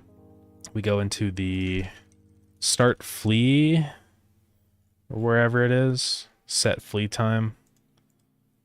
And every time in here that this happens, I'm going to say fleeing is true. And then whenever the fleeing is over, I guess I'll just connect a signal to that. So we're going to say flee timer dot timeout dot connect function fleeing is false.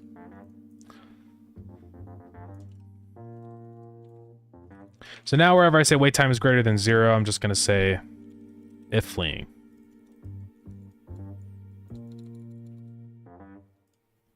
Get rid of that one. Oops. Just going to say if fleeing.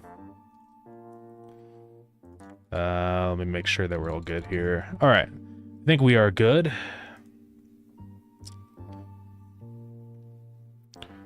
We sprayed last week and had some fun making sprites. Nice. That's awesome. Yeah, I always keep telling myself I'd like to try and swap to A Sprite one day, but it's kind of hard. Maybe we will. You know, I just realized that if I have the lights on, I should probably set those up. Or, like, if you can actually see the background. Because I have my shelf lights. I don't know if I can turn them on. There we go, guys. Check it out. We got lights in the background. I would like to fix my NVIDIA broadcast thing, though. I'll try and restart my computer and stuff. My hair's going crazy now because I have my fan on. Let's see, oh, you dropped your Blue Sky link. Let's go. I've been enjoying Blue Sky way more than Twitter. Man. Oh, that's awesome. Yeah, I'll check this out for sure. I will drop a follow. Yeah.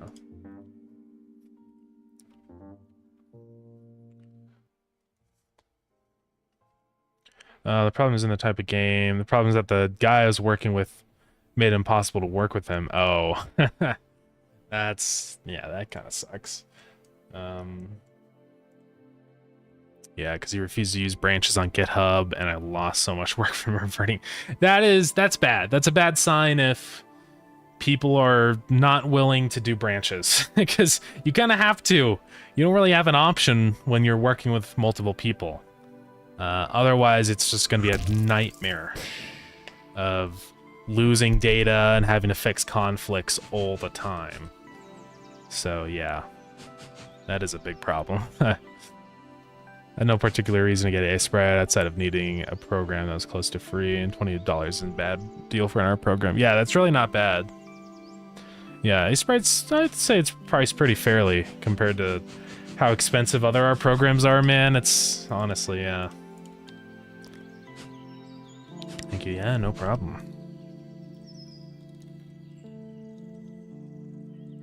Oops, I misspelled this. Okay, I'm just gonna make sure that the fleeing all works. He should be walking at normal speed right now. Let's just make sure. Come on, buddy. Go ahead and move. And if I hit him, he's like, being attacked, run away. And then now he's fine. Yeah, okay. It doesn't seem like it actually upped the timer when I hit him the second time, but maybe it's just because he decided to stop. Yeah, I think it's working. Sometimes it's hard to tell. Like, that one was a little weird. But I guess it's just because he was moving really slowly. I don't know why sometimes he moves really slow. Oh, it's probably because he was here and trying to go up, but because his physics shape stopped him from going that way. And then we're also gonna just sit here and watch him starve. Because we have to make sure that they're getting hungry. I even made the branch myself, we just didn't want to deal with the merging. Man, that sucks, yeah.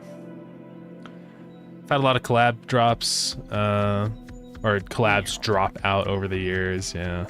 In the end, I prefer to work alone and hire talent when I need to. Yeah, I totally feel that, honestly. You know, I mean, it is nice not to have to deal with branches, I will be honest, but yeah, it's always, it's tricky with trying to work with other people.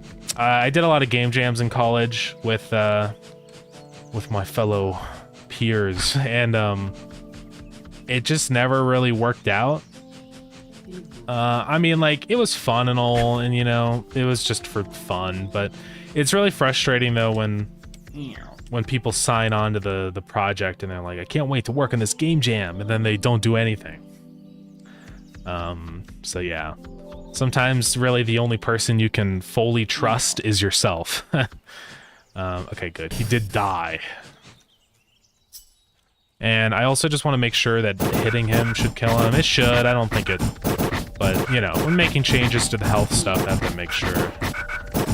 I know I'm cruel or whatever, but this is what you have to do for game dev, guys. Okay, yeah, we're good. Alright, I think we are gaming. So, we should be good to go, yeah. Okay, no more process event for the animals. That is a good step in the right direction. But there's still more to go. We do actually have to work on animals more because we have to fix the breeding stuff. I'll be completely honest, guys. I kind of didn't get time to add it in, and I forgot also at the same time. But it's okay, we'll do it now. Basically, you can't breed the macro bears. You technically can with the seen sod star.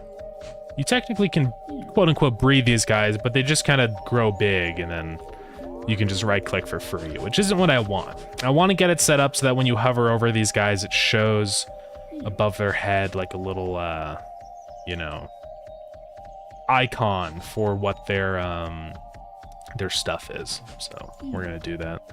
Also, it seems like this sod star is really weird positioning. Let's try and fix that. Being a solo dev is your goal, that's fine. Yeah. Benefit of targeting ancient platforms that I can do almost all of it myself. Yeah. To get a decent pixel artist in for the cutscenes. Yeah. Yeah, I mean, that's definitely a good route to go, right? If you're just working, you can do all this stuff yourself, and then whenever you do need extra help, just hire it, right? What is this? So yeah, that's not a bad idea. So yeah, what is up with the sod star? It's just a little wacky. So his collision shape is in the center. It must be like a weird thing with his sprite. Okay, yeah, he has a weird sprite setup. Since he's just centered, he's a star, he doesn't actually need his sprite to be offset. There we go, so that's better. Now the macro bear we're gonna have to work on. The macro bear, first off, we need to add to the layer 3. So now when we hover over him, he has the little icon so that he can be interacted with. So that's just weird where his collision thing is laying, though. I don't know why it's... Okay, I can't access that guy because it's... I mean, let's look at this. Because his position is down there. I guess it's because of the coordinates of where his actual collision shape is the issue. And so it's like up here above his base coordinates, which is kind of an issue. but it's not a huge deal. I think it'll be fine. Also, see, sorry, I have no interest in being game dev specifically as much as I'm a musician who can do some programming as needed. Yeah, that's why I never trust people who are overly excited. Yeah, I feel that also. Yeah. Yeah, I think the more excited people are for it, the harder they fall when they realize sometimes it's not very fun. Yeah. Yeah, I'd really only want to do stuff with people that know what it's like, right? I have some experience with it. How did he get big? Oh, it's probably because I messed with it in the inspector. It doesn't matter. That guy should grow up, then... Alright, so we're gonna have to work on the animal breeding. In order to do that, I'm probably gonna go ahead and just do... Let's go ahead and do it. So research... yeah, /research, Starground. Manipulation. So now I can access the shovel, and then let's also give land tile 999. Alright. Let's expand out our island a little bit.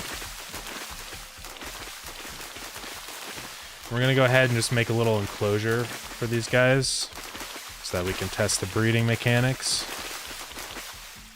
Okay.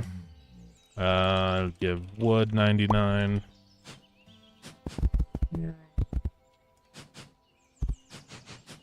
That'll be for the macro bears, and then this will be for the sod stars. Let's go ahead and say no clip is true. Just gonna give myself the eggs. Macro bear egg 99. All right. And then we're gonna need a trough. Give stone brick 99. Give iron ingot 99. And then we're gonna need crops. Give moongrass 198. I always do an underscore for moongrass. Give ruby grain 198. And load it up. Okay. So this is how we're gonna test. I'm gonna go ahead and just save this save as 1, 2, 3, 4, 5. Breeding test. Okay. Favorite meme is has text that says, "Oh yeah, I love working outside. I'm a really hard worker." Although that guy is kneeled over throwing up, text saying by noon. Yeah. Man. That is what it's like with game dev. Yeah, unfortunately. Okay. So before I actually start testing, let's just go ahead and actually get the code implemented. Man, he almost doesn't even have a process event, does he? I mean, he has that one, but... Okay, so in here, when we do the starving, or not the starving, but... What I think I'm gonna do is add a variable for what item is like applied when you interact or whatever, what it's gonna do. So for example, in here, like when I'm hovering over a fully matured guy, it'll show a little icon that he needs 1 moongrass, and then it'll just help people know that you can actually breed them. So, hey, Linux developer, what's up? How's it going? Having code to test only helps with testing. It does actually. It's crazy. So I'm gonna add a little funny variable in here. Did I hear that Meta pirated 81 terabytes of books? I did not. No. Yeah. Man, not surprised though. Facebook is always up to no good, dude. What do they even do it for? Is it AI? Learning data or something? Training data? Yeah, that's what I figured. It's always AI when people steal data and don't get any repercussions for it. So.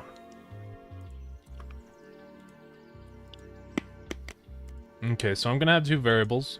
There's gonna be... Yeah. Well, yeah, of course, now with all the AI stuff, yeah. So what are these errors in here? Are these real? Okay, those aren't that bad. There's a lawsuit? Okay. I always hear about so many of those lawsuits, but then nothing ever happens. So, we'll see, though. Okay, so... I want two variables. I want a variable that's var...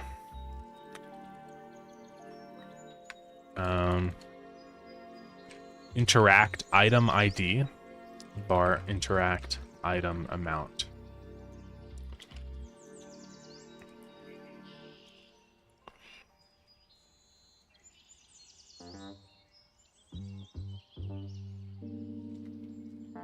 Okay. Now, what I'm also going to need with this, though, is... Try, that's fine. This is where we actually do the breeding stuff, right? I kind of need, like, a function to check if you can actually interact, right? I don't know.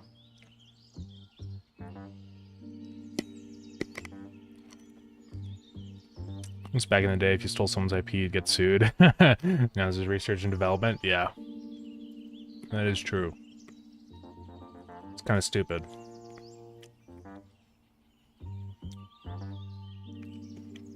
That's what we could do.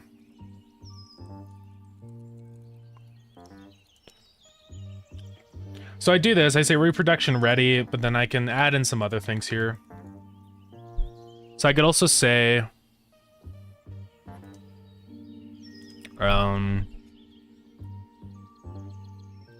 on reproduction ready, also change our collision shape.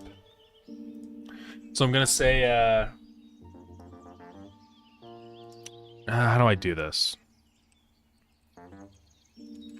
It's like set collision layer value.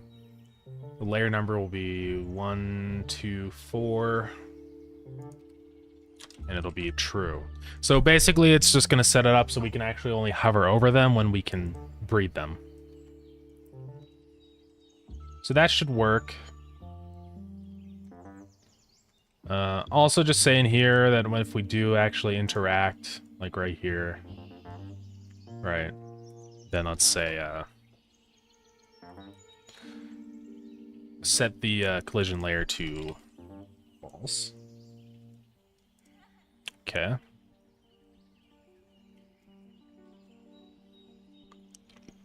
I had a streamer tell me that AI is going to happen, so just get used to it and adapt. Well, he's opening and sorting through a free asset library, and yeah, Unreal, yeah. Man. I don't know. I think, honestly, AI has some interesting applications, but kind of sucks. I think there's, it's bad because people think that it's reliable. I'm gonna say it, it's not necessarily the AI's fault. I think it's the people's fault. Well, it's not the people's fault. I would say it's the company's fault for creating this false perception that AI is actually good and actually helpful for things. And maybe in some cases it is. I definitely see has a very valid use case for like the medical industry and all that stuff and like things that actually do really matter. But in terms of like loading it into all these different places just because it's a flashy keyword, it's really bad. Trying to make Google searches more helpful, quote unquote. I cannot tell you how many times that has just given me false information. I've got it set up now so that it blocks it everywhere. I even got it set up so it blocks it on my phone when I search things because I was getting so tired of it. Every time I would search it, it would tell me something and then I fact check and I'm like, okay, this is just wrong. So it's just wasting my time every time. Yeah, it's really annoying. Yeah, right. It's just glorified Google. I don't know. And then people try to program with it and spend 8 hours struggling to get any working code. And it's just like, just learn how to actually make the code, and then you don't have to mess with trying to get the AI to do it for you. I have way more fun just programming than troubleshooting my prompt to an AI to make code that works. It's just I don't know, you know? It's such a fad. Hopefully. Favorite thing is asking Google how to implement something and the AI says, well, you have to implement it. I know, it's so stupid that it does that. Yeah, Create AI is great for drug discovery. Generative AI is just a predictive text generator. Yeah, right. Like, I think real AI has a good use case, but most generative AI is just stupid. Like, image generative AI, I think, is really kind of defeats the whole purpose of what AI should be used for. AI should be used for the things that we can't do. You know, it should be used for, yeah, like drug identification with the medical industry. It's a great use case, or detecting kinds of cancers, because it's just stuff that we can't make connections to in our own heads. Like, we don't see the cells and think, oh yeah, that cell is actually cancer. AI can do that really well, and so I think we should keep using it for that stuff, but not for image stuff and not for text prompt stuff that doesn't really help anybody. I don't know. But yeah, it's really frustrating though. And I just know so many people are going to be burned because they're going to trust this AI and they're going to think it's real and it's reliable, and then their entire worldview is going to be completely broken because it's all based off of things that aren't real. I don't know. It's frustrating, you know, because it's like, I don't know. But yeah, anyways. Okay, actually, this is in the server. I'm gonna have to figure out how I want to do this collision layer stuff. It's a little tricky. I wish I did have some kind of check function that sees if I can actually interact first, but I don't know. I'll have to figure that out.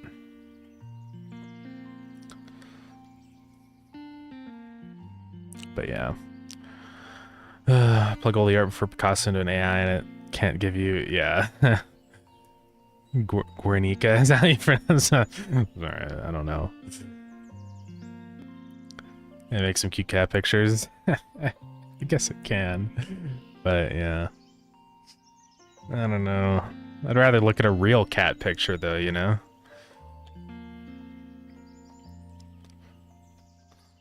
Believing things that aren't real, unheard of. I know, it's crazy. Yeah, isn't even AI. I know, that's the thing too, right? Like, it's not an actual artificial intelligence. It's just it's a fancy algorithm, you know? Which is kind of always like why it frustrates me that it's just a marketing term now, right? It's kind of lost all meaning. It's kind of frustrating, but yeah. The cat eating noodles. Oh man, I don't know. Yeah, it's just I mean, these things have been around for a long time, machine learning and all that stuff, but it's just now it's all AI. It's not actually any different, but it's just, yeah, now it's branded. It's been commercialized now, so.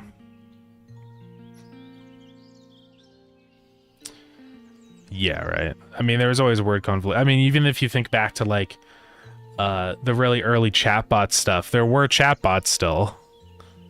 And like, they sucked, but you know, like this stuff has been around for a long time. Yeah, generative AI only has a memory of 2,000 characters. See, that's what's crazy, because it's like, it remembers like one paragraph and then it just forgets what it's talking about. I think that's one of the really big issues with specifically conversing with AI, right? Because it just doesn't remember what it's talking about. It just forgets everything. Yeah. I don't know. There's a lot of issues with AI.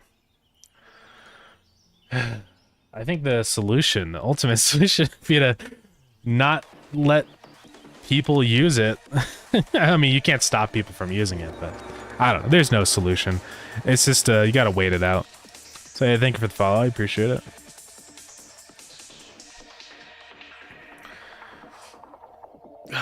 Workday pretty much just fired all his writers and replaced them with AI. Man. Yeah. It's also so frustrating because it's like, A lot of companies have just completely destroyed themselves thinking that it's going to return a profit, implementing a bunch of AI stuff. And then when their AI sucks and doesn't actually help anybody, and then people stop using their services, then they realize like, uh-oh. And then they go bankrupt. And now it used to be kind of an actual useful thing sucks. I get really tired of that because like all the constant spam of stuff in like Google Docs with AI generative stuff, it's just I don't want that to pop up anymore, you know? I wish it would just, I wish I could click a little button and it goes away forever. But I can't because they stuff it down your throats. Yeah.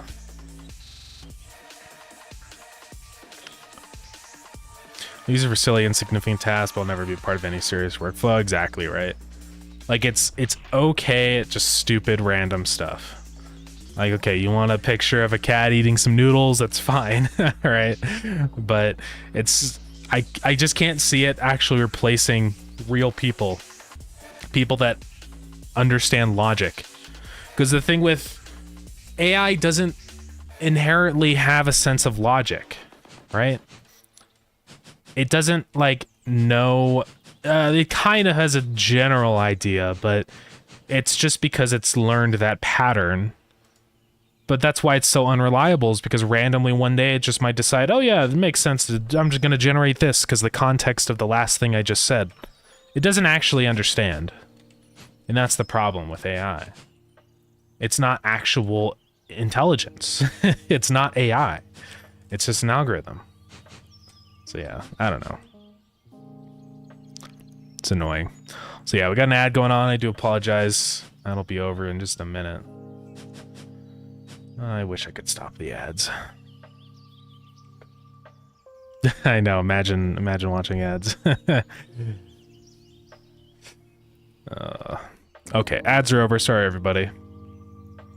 But yeah. Yeah, there's no intelligence or intent. Exactly, that's the problem. It doesn't really know what it's doing. Like with a human being, any actual intelligence, it thinks. It thinks like, okay, I have to do this because this. It has a line of reasoning, right? But AI doesn't have that. Because it's just a matter of like with language models, it's what is the last word that I generated? Okay, I'm gonna try and connect it to the rest of my map and then think of what word is next. Like it doesn't know what the words are. It's just following a pattern of creating the next word. So yeah, anyways. Yeah, Futile Diploma, what's up? Splurging about A Sprite, feel like I'm already getting better. Nice, that's awesome. Yeah. Pixel art still develop my skills though, yeah. No, it takes a long time. I mean, even with the right tools, it's taken me years to get good at pixel art, but that's awesome though. That's a really good first step. If you get really used to A Sprite, I think it'll be a great program to use, you know, years on into the future. So yeah, that's pretty awesome.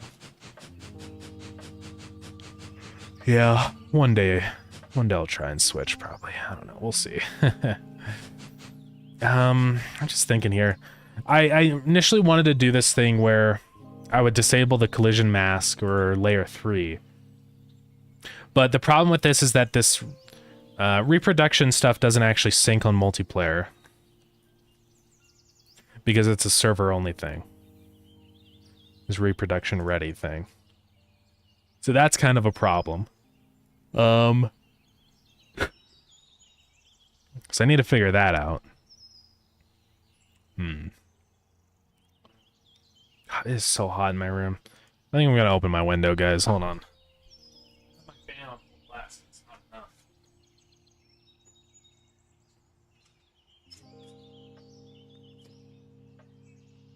God, it just gets so hot down here. I don't get it.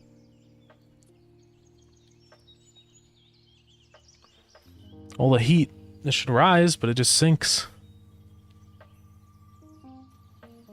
Yeah, it's an advanced natural language processor coupled with an advanced predictive text generator. Yeah.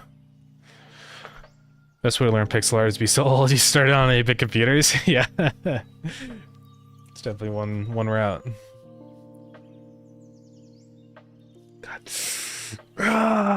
Sorry, this hair is... Guys, I gotta go bald. I'm tired. Oh my god. Hold on.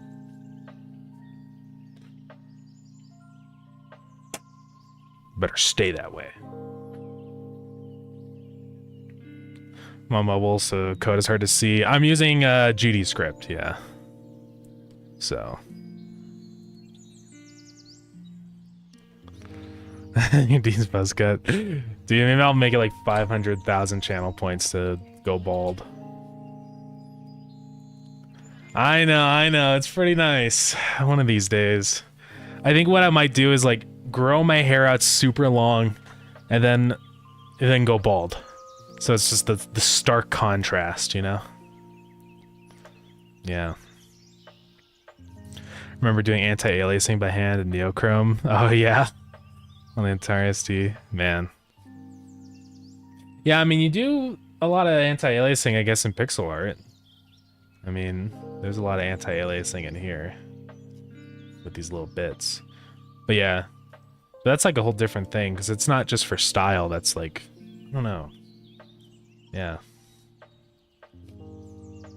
I mean, that was back with CRT screens. I'm sure the fuzz probably blurred out a lot of the pixeliness, right? Yeah. That's what I did. I used to have long hair and then one day gone. Yeah. I think that's the path I'm heading toward. I think I want to have a long, luscious mane and then I'll shave it all off. You got a 16 color palette? Yeah. Yeah, I've messed with 16-bit color palettes. This one is 32-bit. I do kind of stray, though, you know. I mean, it's usually 32-bit, but I will, or not 32-bit. 32 colors. That's not 32-bit. 32-bit is like 16,000 colors or something. But yeah. CRT did blend quite nicely, yeah. Yeah, you don't get that with these new screens, because it's just... every pixel is sharp and perfect, you know? Yeah. There's some charm to old CRT screens, for sure.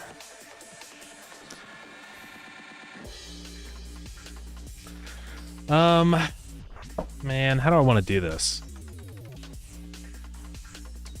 Because I don't really want it to appear if they're not ready to be bred, because I think it's just confusing, right?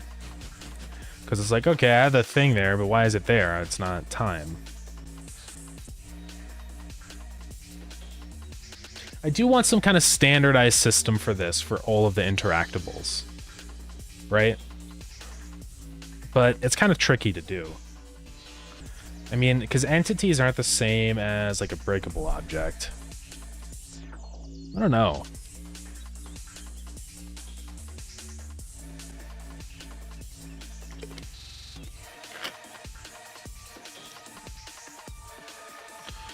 Yeah.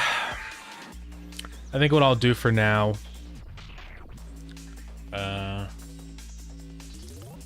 no, that doesn't really work. I have to figure out a way to do this. I might just go ahead and synchronize a variable with the animals, probably.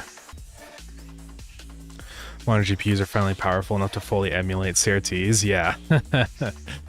It's pretty cool. We were actually messing, me and Ace were with like some CRT shaders. It was kind of fun, actually. There was some that were really cool, with, like the bloom and stuff. Let's see here. Interact item ID. So essentially what I want to do is just set the item ID and the amount, and then I want to change the physics layer for whenever you can hover over it. Now, I think the only way I'm going to be able to do that is to export reproduction ready. Right? So that's what I'm going to do. I'm actually going to say that that's false by default. And then on like grow up, this is where I can actually change it. Because we say corpse scale and all that stuff, I'm going to say reproduction ready is true. Right. Now we have to sync it in all these, which it's not a big deal, but you know, we just sync reproduction ready on change. I really do wish there was a way I could just sync those variables in code. I've tried to do it before, but it just never freaking works. I can do it if I instantiate a scene and then I add it as a child and that has its own synchronizer.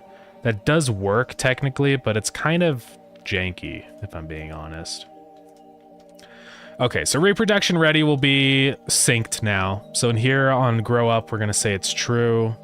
And then on here, right, we say if it's not ready, return. If it is, then go ahead and do this stuff, and yeah. So whenever it's ready, we say set the collision layer to be true. Then back here on this one, I'm gonna say that is true, right? But then I'm gonna say that we're not on that by default. So we will only be able to hover over when the animal is actually ready to be bred. And we should be good. Okay, so that'll be true there. I'm just making sure we're all good. And then this is gonna be set to false. I need some kind of like function for this or something. Maybe I should just do that. God, let's do that.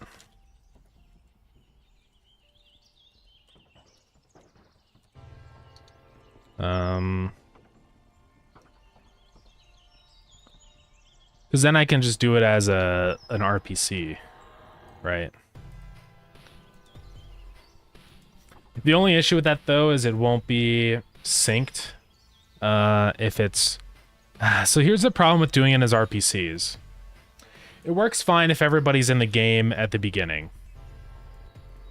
So, because let's say you have your animal, right? There's our animal. And then we say, okay, this animal's grown up, send an RPC so that this client here now is updated. But the problem is that if a client joins after that RPC has been sent, this one is not updated because it hasn't, the RPC has already been sent and it doesn't send again when this guy joins. So that's why this is kind of complicated, because it's not just a simple case of sending an RPC. That's what's so great about these synchronizer nodes, because they synchronize it. So an RPC is a remote procedure call. Essentially, in multiplayer stuff, it's just sending a function on everybody or to a specific ID. So it's like kind of sending a function call over the internet. So let's say that you have... So let's say there's a node, right? And this is the same node. So this is the server, and this is the client. So let's say that the server has called grow up, and grow up is an RPC function. So that means that when that is called, it is also called over here on the client. And whatever variable was or parameter was passed through here also gets synced. So let's say that I passed, you know, the number 1. It means that now over here, I have received that number 1 on the client. So it's a really good way to kind of sync different things that happen, right? But it is a problem when it's something that's like kind of a static state, right? Because if we have... Because if this person is joined after this RPC is sent, like I was saying, then this never gets called. And then now it's completely like this person is not synced with the server, because their value is still 0. They never actually got the RPC for 1, right? So you can think about it in terms of a timeline, right? This will be better. So let's just say green is when somebody joins. So server joins here, and then client joins here, right? So server sends an RPC here, and then client receives it here, right? And we'll put like a number above for what we have. But then let's say another client joins over here. So here's our values, right? So first off, these start as 0. But then here, this gets synced, so this one has 1, but this guy still has 0. So you can see the problem. Because these values are not the same, which means that now this guy is out of sync with the server. But here's the thing, multiplayer synchronizers don't kind of get over that fact, because they have this on spawn. So, I mean, the client could request another RPC. I mean, it's one solution to this. I could say, okay, send the RPC again, right, like that. And then now he's updated with 1, so that everybody's on the same page. But it's for the time in between, right? Because the animal only grows up once, which means that it's never going to send the RPC again, which means it doesn't work, right? So that kind of, I feel like, explains things. And yeah, you can't really check on past RPCs. It doesn't like keep track of the RPCs that were called. So it doesn't really work. But the multiplayer synchronizer works because it'll say, okay, client has just joined the game. Its on spawn is checked, so go ahead and sync that variable to the object that's been spawned. So that's why I want to use that, because it's just better. Now, what I could do is this. There is a function in here for... Is it delta synchronized? After the properties have been updated. Basically, I can set a signal for when it's been updated, and then I can check and say, oh, well, this is different, so go ahead and set this now. But I don't know, it's not that easy to do, though.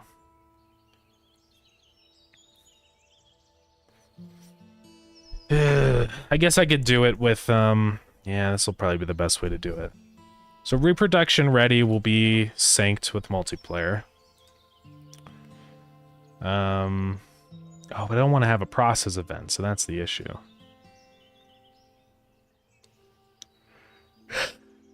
Yeah, this is the freaking problem with multiplayer. It's hard.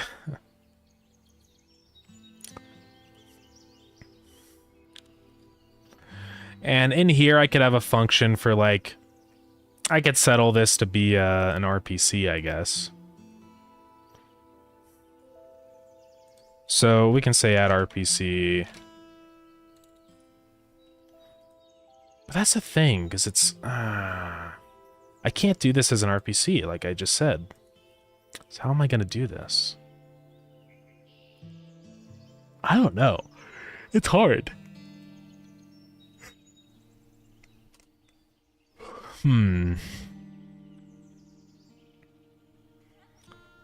Yeah.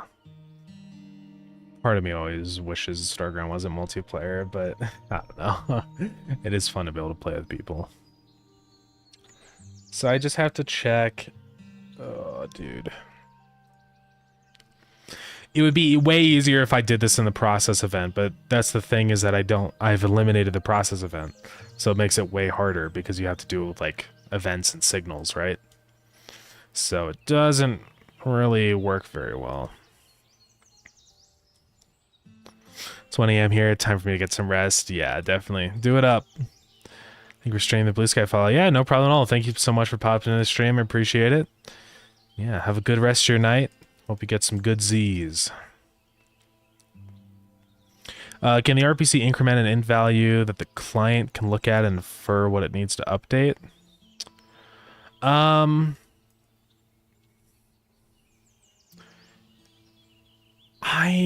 Well, I guess we kind of run into the same issue, right? Because in this world, this is the integer. So it would increment, it would be in the past, it wouldn't increment. So this is why multiplayer is so hard. Because you're constantly having to deal with these async events, and you have to make it work for people joining randomly in the middle too. So, yo, Psyche, what's up? How's it going?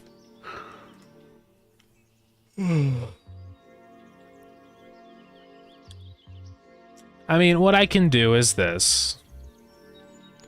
We can say on interact. I can make this not a server thing, this timer. But actually, no, because I need this to run on the server. Because that's where it's actually checking stuff and adding the child and stuff, right? So it has to run on the server. We'll set reproduction ready to false and then set it back to true. Okay, I'm just not going to mess with the physics layers. This is why I need another function that's like check interact, because then I can just say, oh, if reproduction ready, then don't show it. Right? So I'm probably going to do that. It's just going to make this way easier. Go back from the balls looking dapper in that suit. Let's go. Nice. Epic.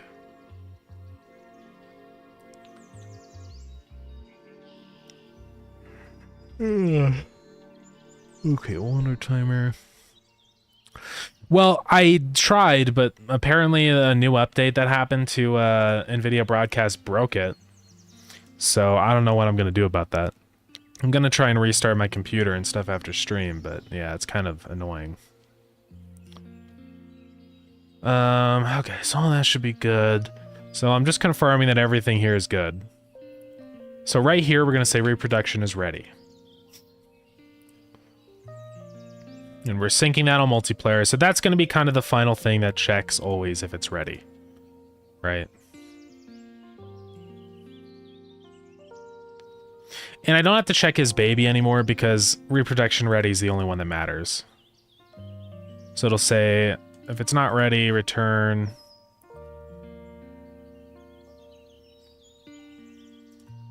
Reproduction type is that, do that.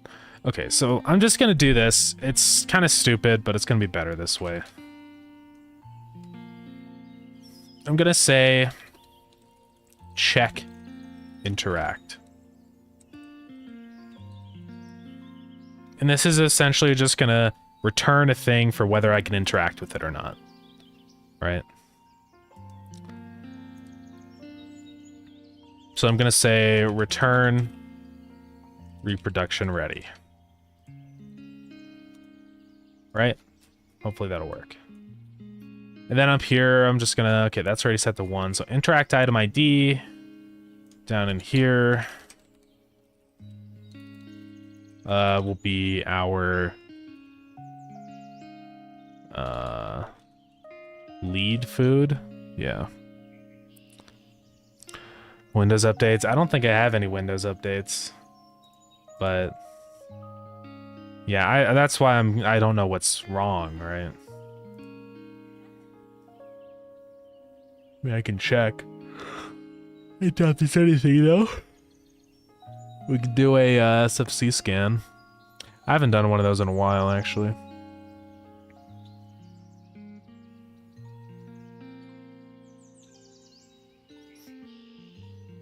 At NVIDIA a couple days ago, and Windows, yeah. It could be like a graphics drivers update thing or something that broke it. I probably do have an update due. I can check that. Okay, so interact item ID. Try, eat, grow up. Okay, so that'll return reproduction ready. So that'll basically just say, you know, do the thing if you're ready.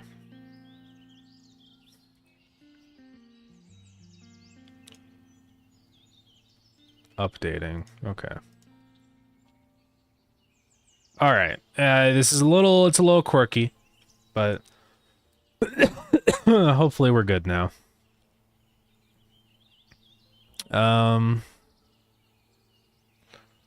Honestly, for this one, I'll just check if check exclusive interact. That's invalid. This is why I was kind of thinking about doing an interaction component so that this stuff kind of ties in together. So maybe we will do that.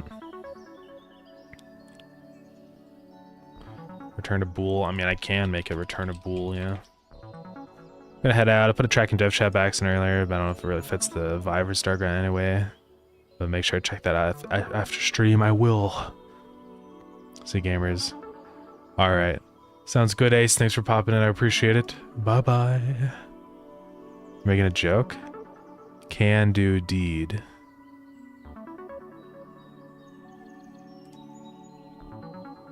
Oh, wait. Is it the syntax?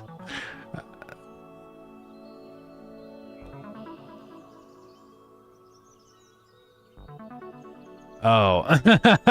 Doing the deed, that's what you mean. Okay. Yeah, sorry, it took me a minute. Okay. I mean, that's basically what it is, yeah. Okay, so I think we're almost good to go. We have the check exclusive interact. So it's a little quirky with how I have it set up. I'm gonna have to check if that function exists in the player, like when the person's hovering over it.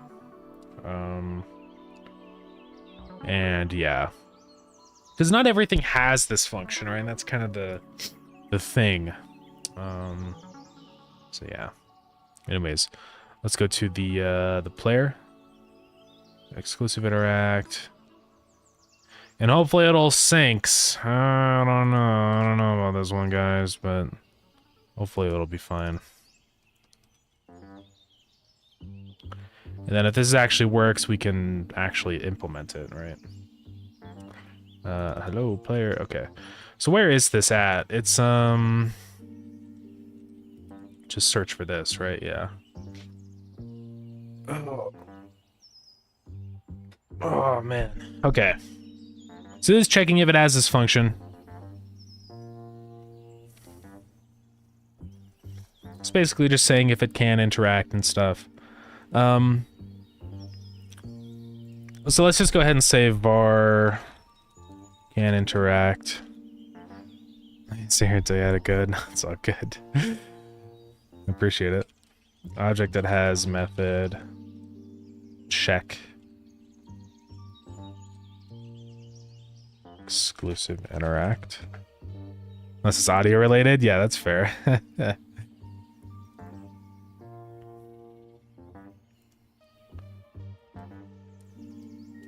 So I think with this I can say if it has that and object.check exclusive interact.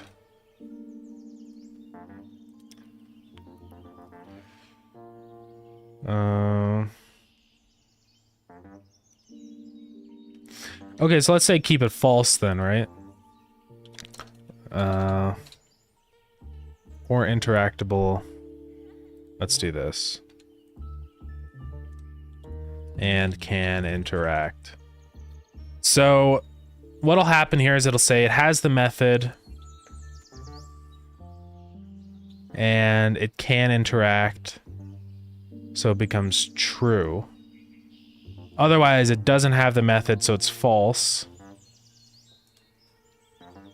So I want, as long as it's false, then it's good, right? So it has it, it's true. Then I want to say only do it if it's true.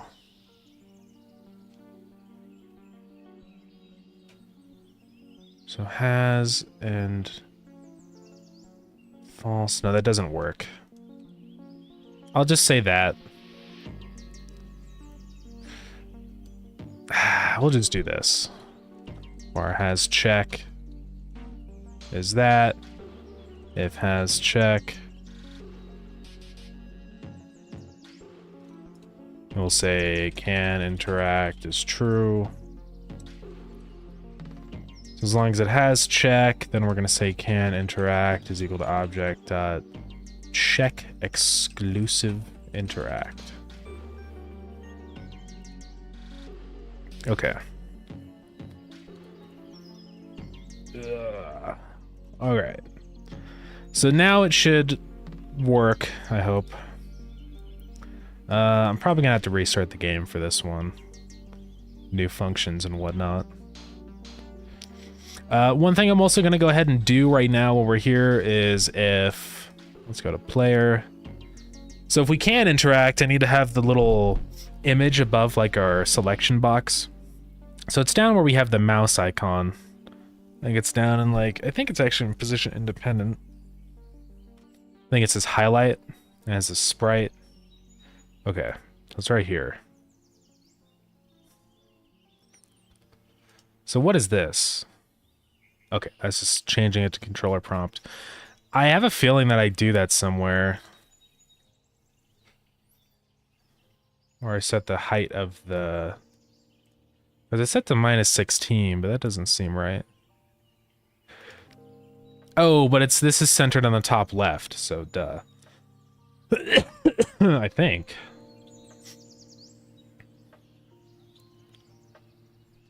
Right? I think that's why it works. Anyways, all we have to do is just add a sprite 2D. Or really, this would be a texture rect because it's a control node. And this will be item icon. So let's see if we can take a look at this highlight. Okay, here we are.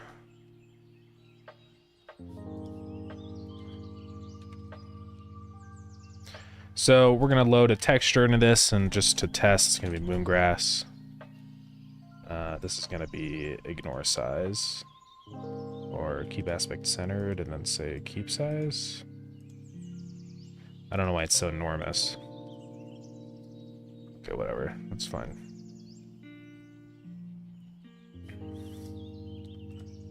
So I'm actually just gonna say ignore size then. Position will be -16. And we'll say that is minus that. And then we're going to add a label as a child on this. And that's just going to show like a number. So horizontal alignment is right. Layout is going to be anchors, full rect of our node. Vertical alignment is bottom. And then position, we're going to move down to like there. Let's go 4 pixels. So essentially that'll be how many items it takes. And hopefully we're all good. I'm going to move this one in, so it's at -16, but I think we can do -8. It shouldn't overlap, hopefully. And this is kind of big, honestly. I think I'll go ahead and make it the normal size, which is -12. In this one, I think we have it set on... Let's do header small. Let's just lower the scale, honestly. I know it's a little janky, but it kind of doesn't matter. I think it's fine. Go 4-4. All right.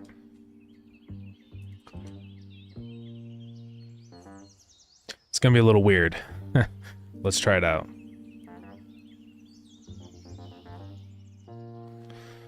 Okay, so here's where we have all the check stuff. Can interact. All right. So I have to get object dot has. How do I check if it has a variable? Does get work? I think get will just get a property. Yeah. Yeah, so it'll return null if it's not anything. So all I'm gonna say then is item icon dot texture is equal to get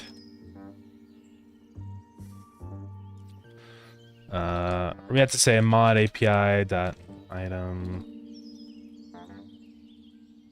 data get exclusive interact item ID.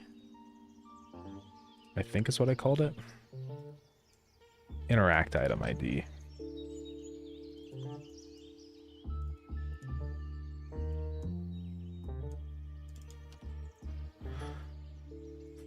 Okay.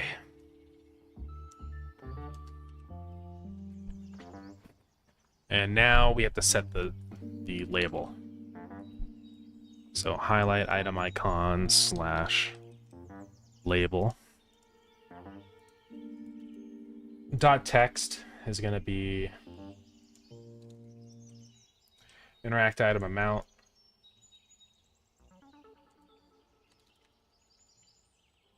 Can I get a value, like a default value on this? No, it just returns a null. I don't think I can set text to null, so I'll just say string. Like that, I guess. All right. Hopefully this will work.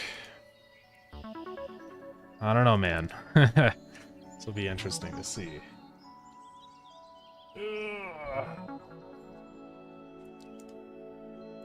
Let's try it out.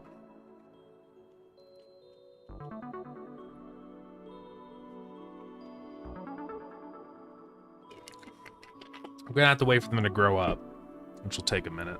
That's okay.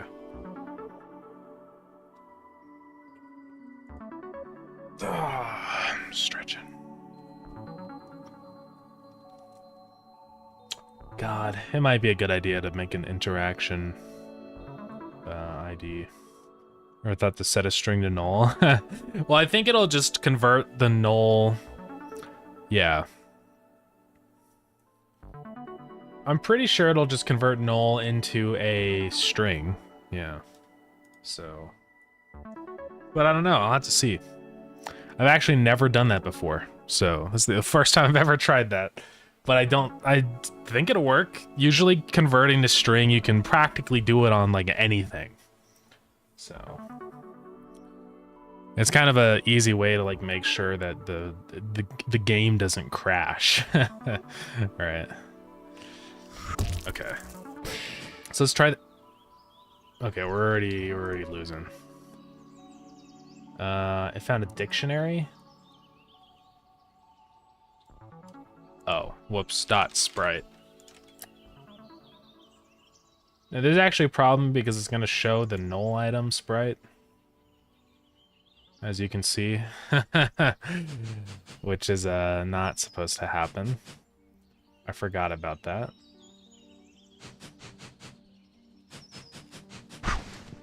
So I had to do this instead.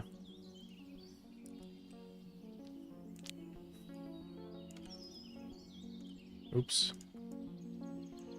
So I'm gonna cut that and save our sprite is that. If I'll just say that. Let's say item ID.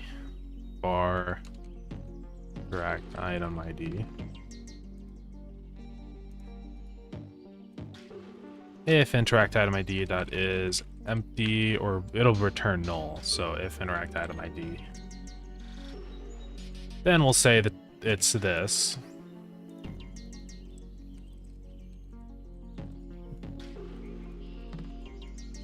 Otherwise,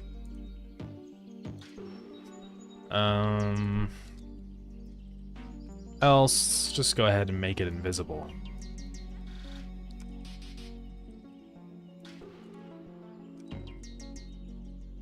All right. Let's try that. I don't know if it'll work. Okay, good.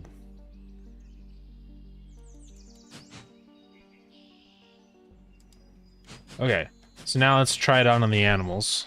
Let's say no clip is true. Spawn in 3 macro bears and 3 salad stars. Now we must wait for them to grow up. They're getting fed.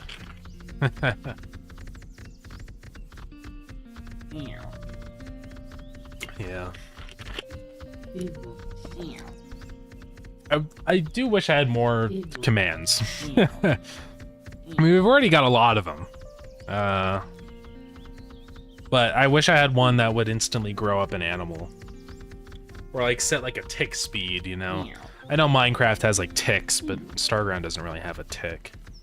I mean, I guess it has the process time, but that's different because it adjusts for delta. Their noises are, I don't know. What do you think about it? Bad?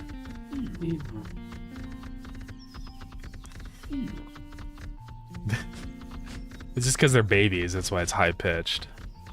Once they get big, it'll drop.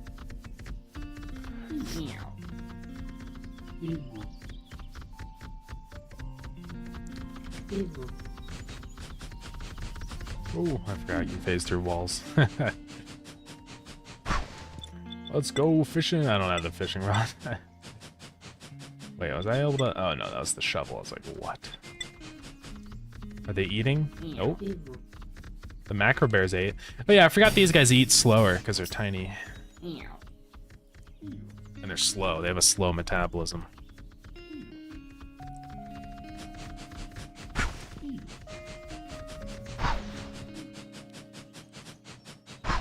They should grow up eventually. I think it takes like 5 minutes or something for them to grow up, so we may be here for a minute. Yeah, this is why I was saying I would like a function that speeds it up. Those are the pitter, their footsteps, yeah. I might make their footsteps higher pitched also for when they're babies. I think I'll probably do that. So I'm gonna say times is baby. We're gonna convert that into an int. +1.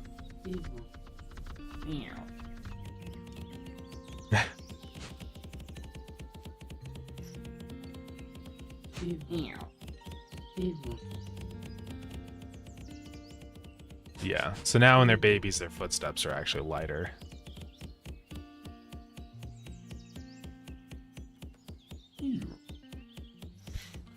Come on, guys, grow up already.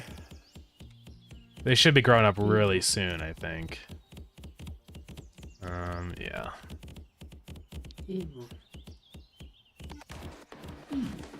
Hurry up! Also, just to confirm, we cannot hover. Yeah, it's because they can't be bred yet, so that's good. Good.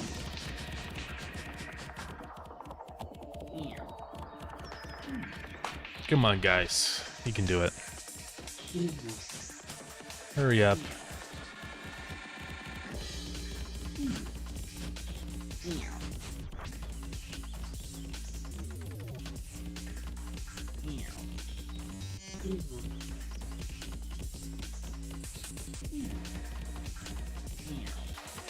Dude, this is the most fun stream ever. Sitting here and doing nothing while we wait for animals to grow up. It's so fun.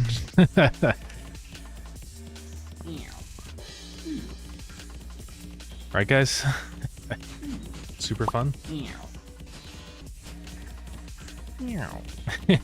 Meow. That's what they sound like. Because I did it. Yeah, it's super fun. Probably faster for me to add in the command that makes little animals grow up. Okay, they just ate, so it should be like 1 minute until they grow up.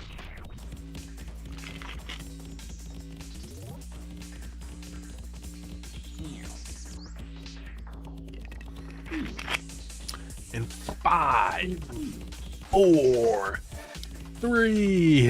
It's not actually gonna be that soon. 10, 9, 8, 7, 6, 5, 4, 3, 2. Oh, they grew up. All right, so now. No. No. Okay, it's fine. I think it's just because I removed their. I'm gonna resave this now that they're old. So let's go into here and. It's me trying to wait for these guys to grow up. I know, but it's okay. I saved it, so now we have them as adults. It's okay. Okay, so they're. I have to just set their layers. So let's go back to the macro bear. It's a big guy. Macro bear. Layer 3, then to the sod star. We're gonna put them on layer 3. Yes. So it doesn't show their little thing for their items, which is weird. I must be doing something wrong. In here, I'm gonna check this interact item ID thing.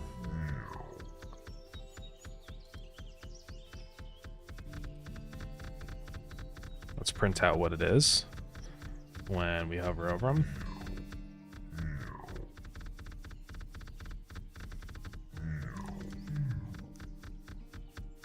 It's showing null. which is weird. Because it shouldn't be. Animal has interact item ID, and then on a ready, I say it's equal to the lead food because that's a string. I am not sure why it doesn't work actually. Let me go ahead and print out what it is. Interact item ID. Okay, so it is working, but for some reason it doesn't get it, which is weird. Oh, god dang it. I wasn't getting it on the object. There we go. So it doesn't show the amount properly for some reason. Should show this. It should. Oh, that's so funny, guys.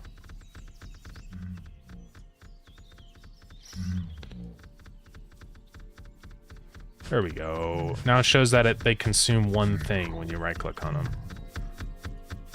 Oh, it consumed, but it... Oh, so technically I just bred him. And that guy, yeah, it does work. But now it's still showing that for some reason. It's probably because of this. It's because I did can interact.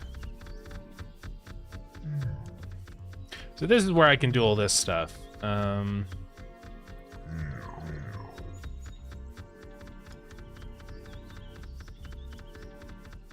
Let's see. I don't want to do this.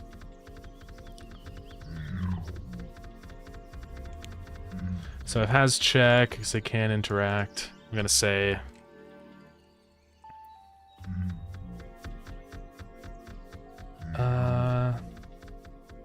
just go ahead and set this to visible false up here.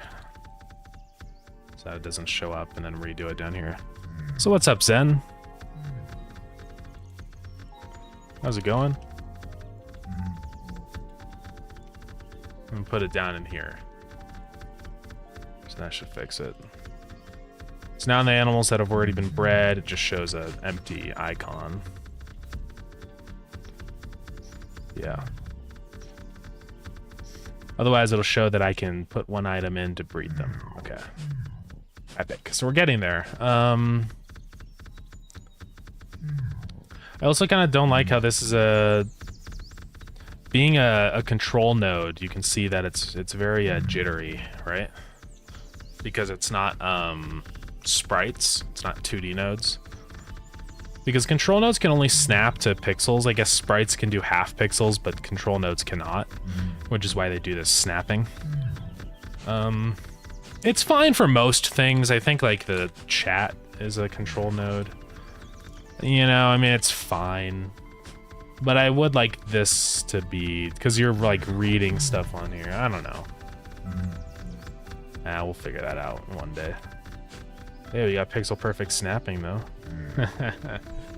Not that I want it. So yeah, we had to fix that because it's showing that we can do it even when we don't have the item, which is kind of a problem. So let's go back to the animal and say interact. Okay, so now what we're gonna say here is go ahead and do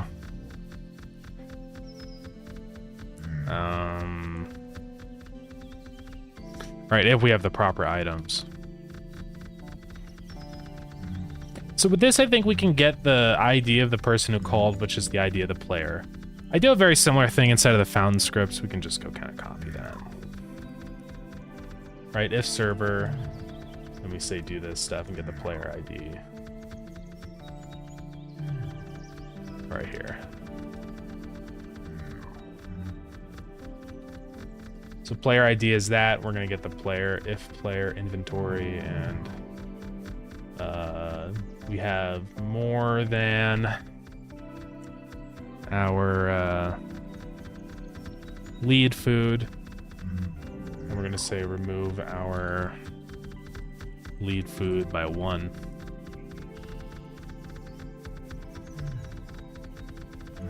So if it's asexual reproduction, do that stuff. So that's basically already done. But now we have to do a different one where we have to pathfind to the other animals. So elif reproduction type is equal to production types dot. Yeah, that one. I'm also gonna say up here if none reproduction type is equal to reproduction types dot none, then return. So it'll only actually do it if we're absolutely sure that they can reproduce. Okay. It's gonna be a whole thing to have to find nearby animals now, is it? Isn't it? Yeah.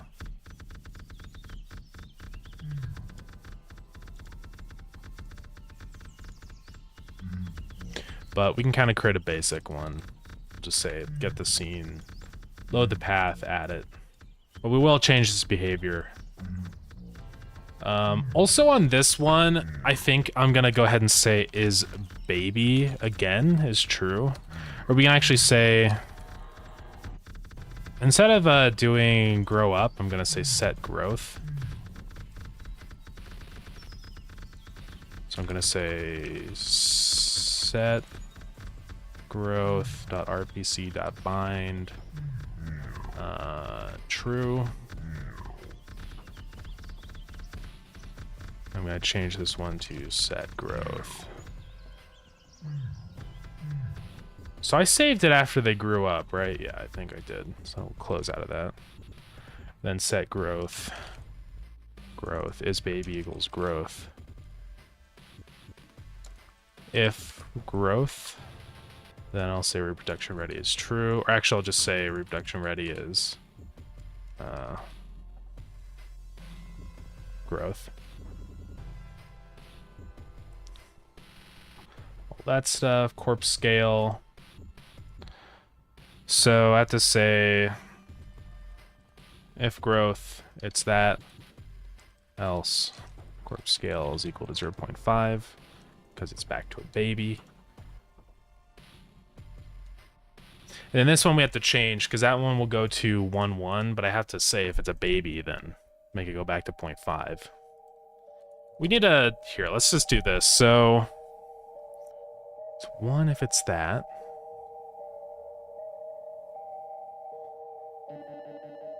Okay, we'll say this. For growth scale is equal to 0.5 plus int growth.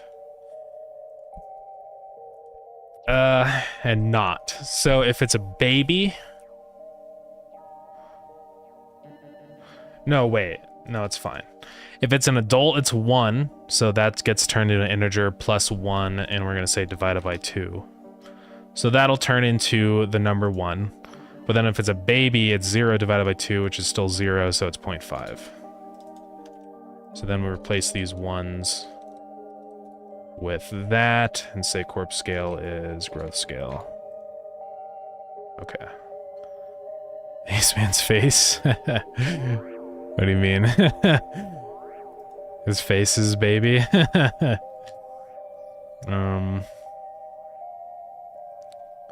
Alright, so now here I'm going to say set growth.rpc false. In the background? Oh, the head. Yeah. Say Renegade Wizard, what's up? How's it going? Okay, so set growth is false there. Okay, so that should be good. Because basically with the asexual reproduction, what I'm thinking is it's like mitosis. I know that's not technically how it works, but I think it's kind of, I don't know, funny that way. Because the benefit is you don't need 2 animals, but the downside is you have to wait for them to grow up again, right? So thank you for the posture check.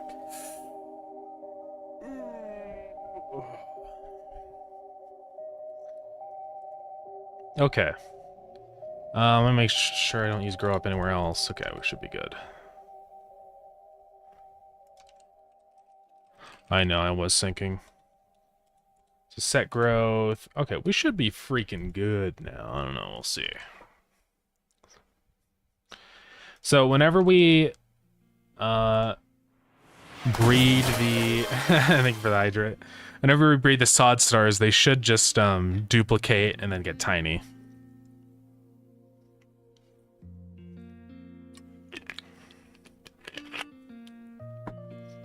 And I'll add in some sound effect for that happening, probably.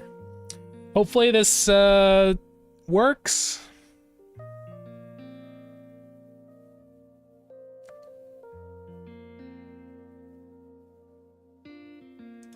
Actually, you know what I really should do, actually? In Ready, I do some stupid stuff, but I should just say set growth. Because I say is baby, and corp skills 5, that, and then I say maturation time. But the problem is that it's not resetting it. So I have to say, let's say set growth .rpc true. Or is baby.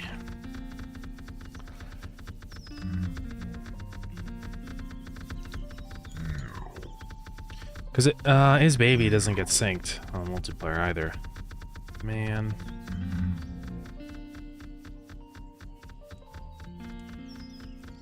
And then also we should set this anyways in the is set growth thing.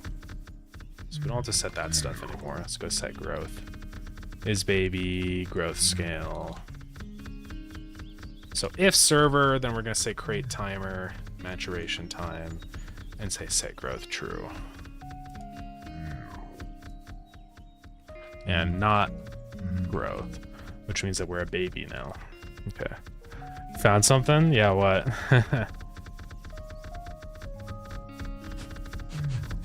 These guys can't be bred for some reason.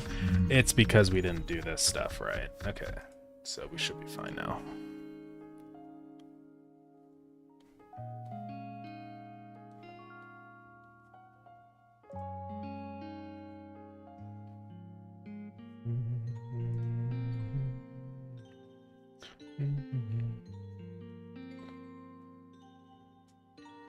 Sent it in Discord? Okay.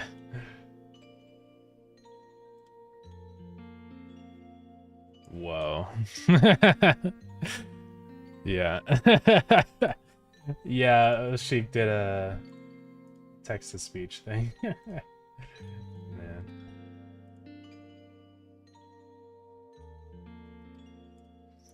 Okay, let's try this. Hopefully, since they're adults, they should be ready to breed now. They should be. It isn't TTS. I'm pretty sure it was.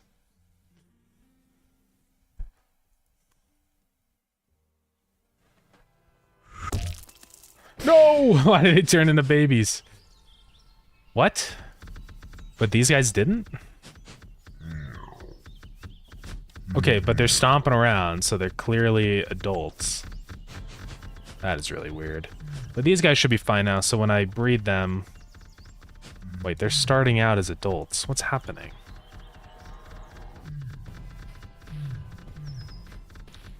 His baby is on. What? So that's true by default. And then in ready, I'm gonna go ahead and say, you know, set growth is baby. Oh, I have an inverse. I have to say not as baby. Yeah. It's probably part of the problem.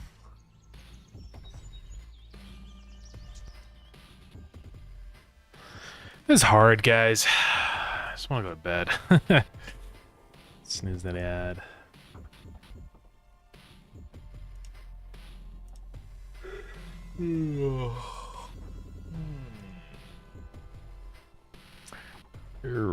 I feel like the macro bear right now, guys. Okay, there we go. But then why are these guys babies? And they're making the sounds of babies. What?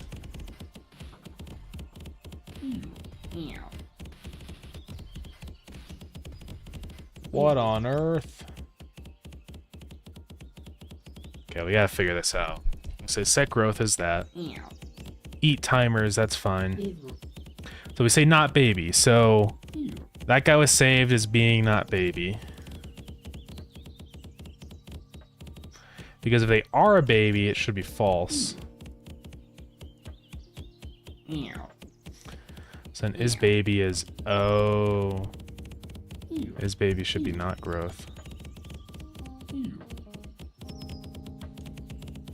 Okay, but I don't know why those guys are tiny. It doesn't make any sense. I don't know why they're different. They should be the same code. Ugh.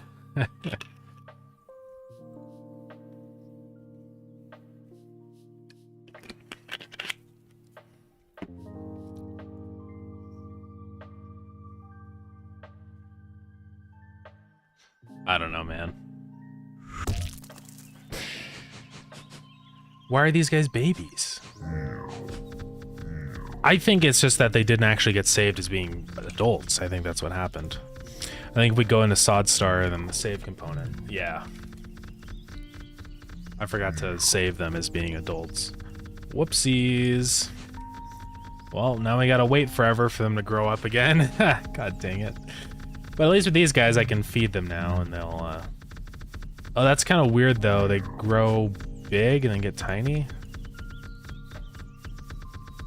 It's because by default, their size is the big size, right? We'll just do this. I'll say is baby, and then say false. And that'll be like the animation. So, animate is true. Then we'll say if animate, do that stuff. Otherwise, just set the sprite.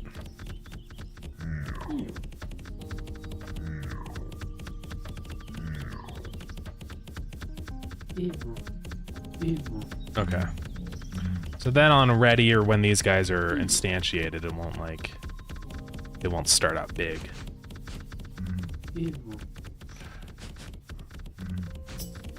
Okay. Let me just make sure that it's working. It should be fine, but you gotta double check. Then we still gotta wait for the sod stars to grow up. Super fast breeding, I know. I'm gonna change it up. It's just I'm making sure that the scenes are working and that the variables are being saved and synced and stuff, you know.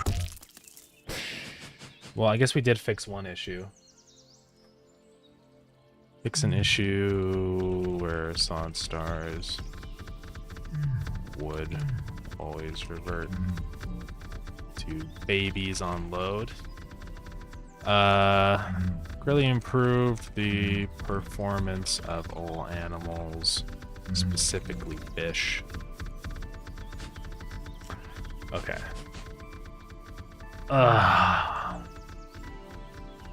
Maybe I'll add a command called grow. That just makes all the animals grow up. Because I'm tired of waiting.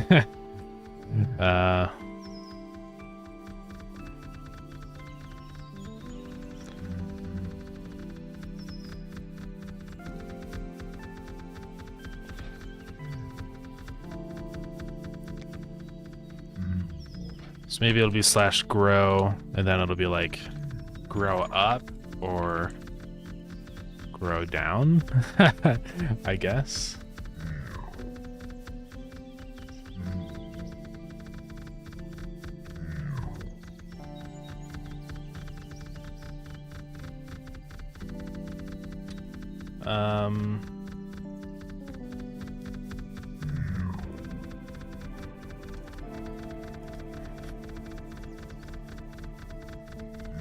Or maybe we should say mature. I don't know. What would be the right word for this? What's a word for making something grow up?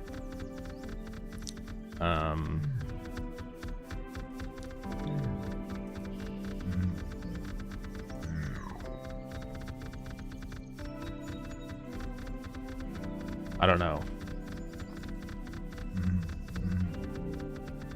Set growth. I'll just say mature, I guess. Because to mature something, develop, I think mature makes the most sense, I guess. Nurture, yeah.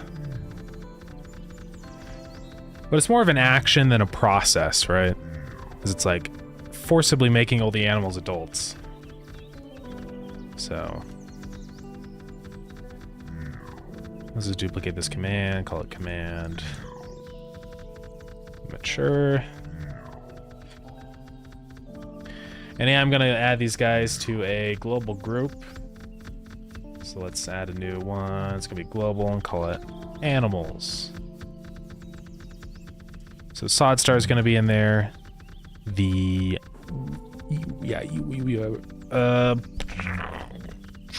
macro bear in the animals group. Let's restart the game. So this is the mature command.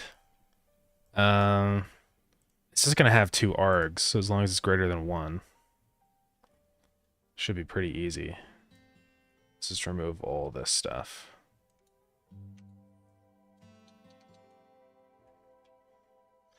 Failed to run command, proper usage is mature. And this will just be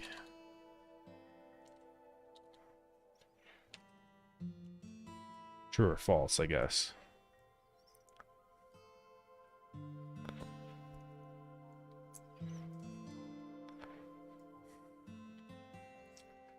So if args1 is equal to true, else if args1 is equal to false, maturization. I guess that kind of makes sense, but I don't know. I can always change the name of the command if I want to.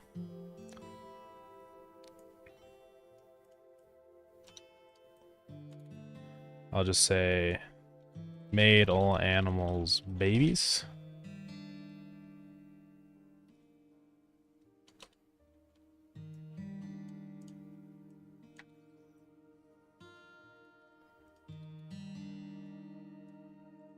Adults. And I actually think I want to do that as an RPC because it's important for everybody to know that, I think. So then all I'm going to do is just say for I in root.get tree get nodes and group animals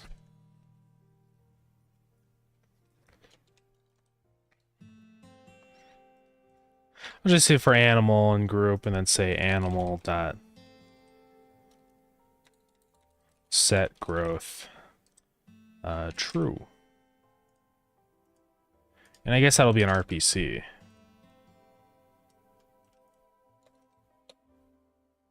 And we'll do the exact same thing down here.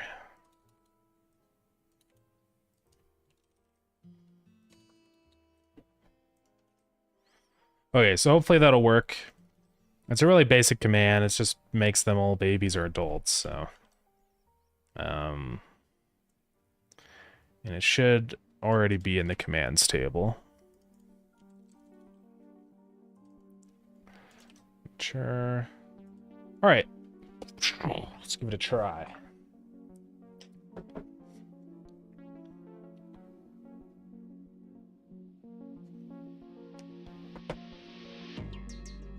This will just really help with testing. It's going to make it go so much faster. It only really takes a second for me to implement a command like that, but it saves me, you know, hours and hours. So.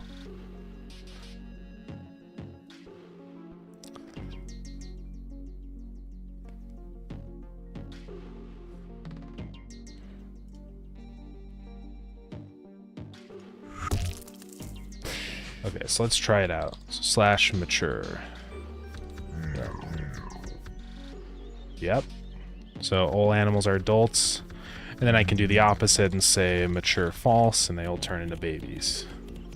Okay, epic. So it's just way easier, because now I can just say, boom, mature true, and I don't have to wait anymore. Alright.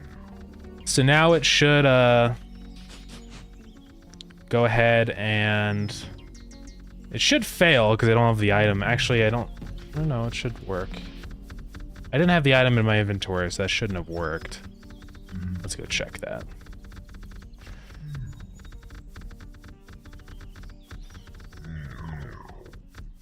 Okay, yeah, we just have to make sure that we actually have the item.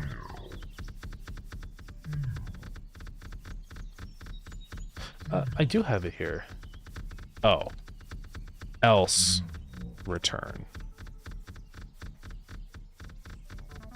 Let's try it again. Mature true. And then, so yeah, it doesn't work because I don't have any of those in my inventory. So give ruby grain 20. And then now it works. It removes the item from my inventory. I'll probably add some sounds and particles to that. But yeah. And it should also work with these guys. I am going to make it so they actually have to have another animal nearby for it to work, but yeah, I just want to add in different modes for breeding, you know, because it just allows us to do different kinds of animals. You know, not every single animal is going to reproduce in the exact same way, so. These guys are loud, aren't they? They're little goobers. You have to quiet them down.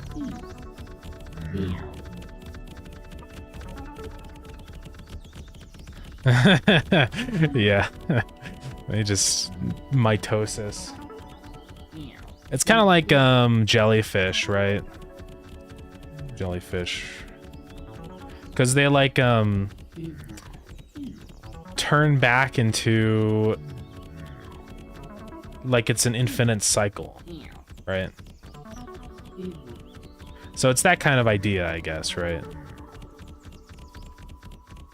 You can produce a dozen or more, yeah. Because they turn to a little polyp thing, and then it turns back into larvae. So it's sort of the same idea with the starfish, where it's like, it just kind of, they both revert back to babies, but now there's two of them. It's like they split in half, right? Which I think works fine.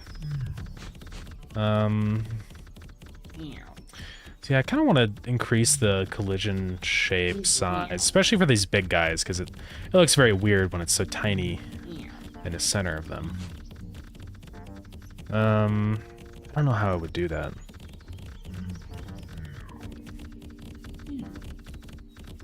I learned way more about jellyfish than I thought I would my whole life, yeah. But yeah, jellyfish are pretty interesting because in a way they're kind of like immortal because they don't like die. They just turn into their babies. I mean, it depends on the jellyfish. Some of them don't do it that way though, just the more traditional way. But it's pretty interesting. Yeah.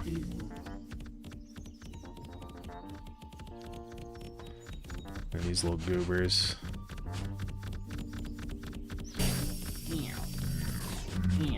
Alright, so we have to get the other type of breeding working, because right now it does not work. So let's try and do that. So I am gonna check surrounding buildings. Meow. Meow. Yeah, they're quirky little guys. How do I want to do that? Because I could do like a shape cast and just check nearby objects, I guess. It would just be active while they're trying to breed. I'll probably do that. So on ready for all animals, we're gonna say our breed check. It's gonna be type of a shape cast 2D, and then on ready, if only it's the server, say shape cast 2D.new. Recheck is equal to that. Add child. Recheck. So we are going to have to heavily modify this. We have to say the target position is going to have to be different. Because by default it's 50, but we just have to say it's 0. The target position is vector 2.0. And we also have to modify the shape. I think if we add a shape to this, let's check this. We're gonna have to apply a new circle shape. It's gonna be kind of a whole process here.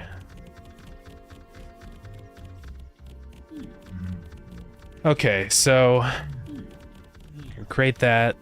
We're gonna say recheck dot shape is equal to circle shape dot 2D dot new. Okay. Then we have to set the radius of that. So breed check dot shape dot radius is equal to, well, let's say 128.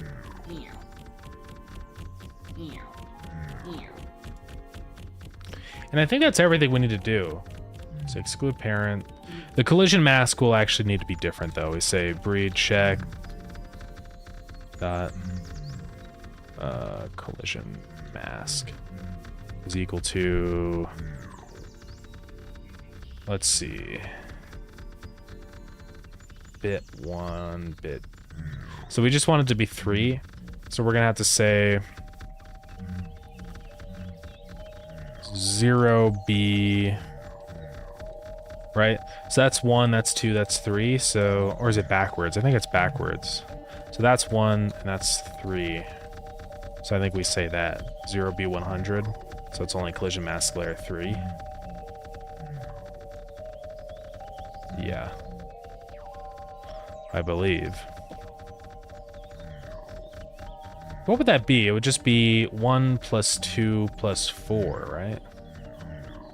Or would it just be 4? I think that's what it would be.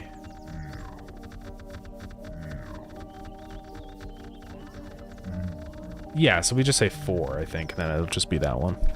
Okay, we're almost there. So now we have all that stuff set up. Basically, the next part is going to be actually checking. Oh, and we also have to say, right, recheck dot active or whatever is false. Whatever that is. Enabled. Because we only want to do it in specific cases. So now down here,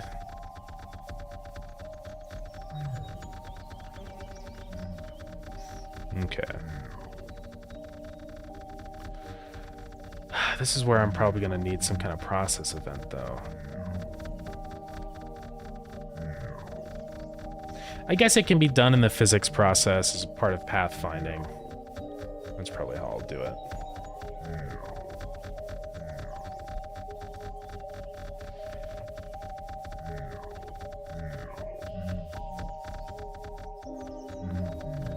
Okay, so reproduction ready. Let's go ahead and say do this stuff. Okay, right here. So we're actually going to wait on that stuff then.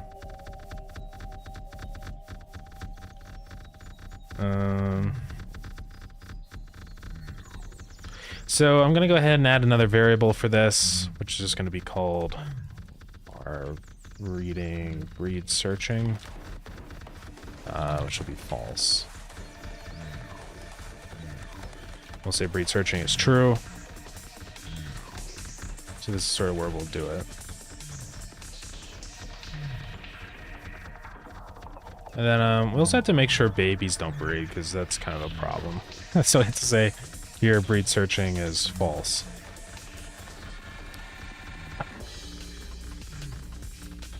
And then now in physics process, we're going to go ahead and say, right, this stuff, avoid obstacles. That's where we're going to set our target position. So if breed searching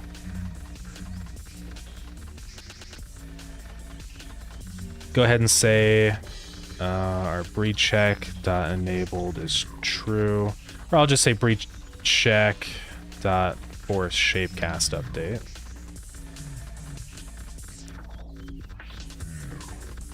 And then I'm just going to loop through everything that it gets. So for I and check dot, or I guess that's with an index. So for I and read check dot get collision count, we're going to say get collider I. If obj is animal, right? And obj dot, or we'll just say this, if obj dot, like the path of the animal, it's just going to be easier that way.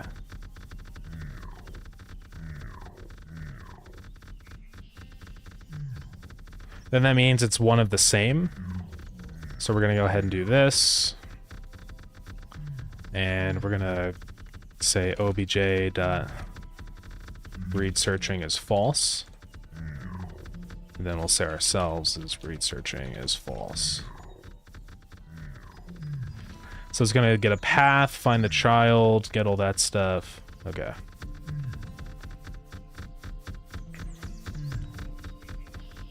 Alrighty. So what this will do is it's just going to instantly make them breed, but bad. Oh yeah, I have to restart the game. My bad.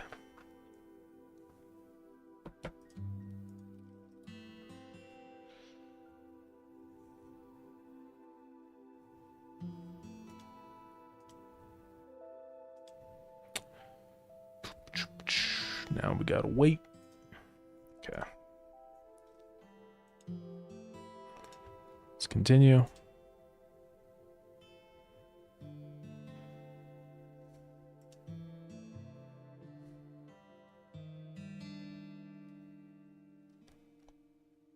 Alrighty.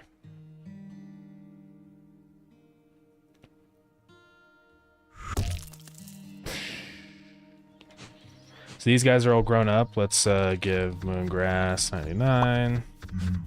So just one of them alone won't do anything? Okay, never mind. Oh, it's because I have to say if it's equal and obj dot read searching.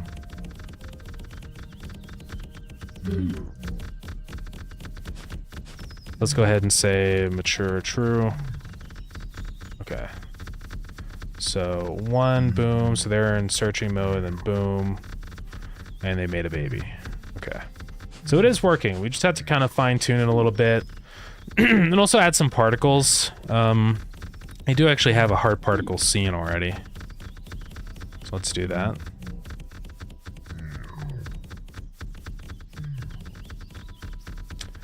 I think it's literally just a... Okay, yeah.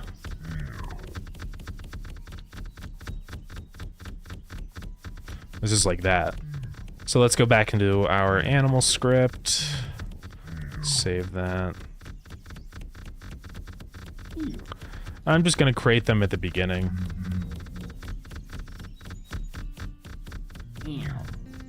So if server, we're actually not going to do that on his server. Say add child. Red scenes load. Oops. Dot scene. It's going to be inside of.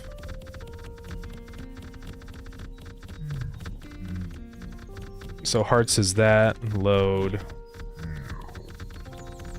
I'm actually going to just do this. Particles. Particle 2D.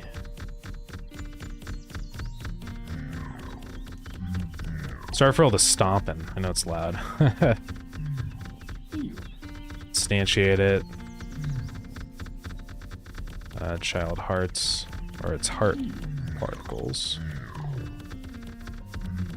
And then I'm not going to do too much to this. What I am going to do though is increase the spawn sphere radius. So instead of being 16, I'm going to make that way larger. I'm going to say heart particles dot emission sphere radius will be like 64 or something. And then I'm also going to say heart particles dot emitting equals false. So then down in here, we are going to say breed searching is true and heart particles dot emitting equals true, right? Then back up in physics process, breed searching. We're going to say particles emitting is false, and obj dot heart particles emitting is false. Okay, so they should have heart particles now. We have to load back into the save.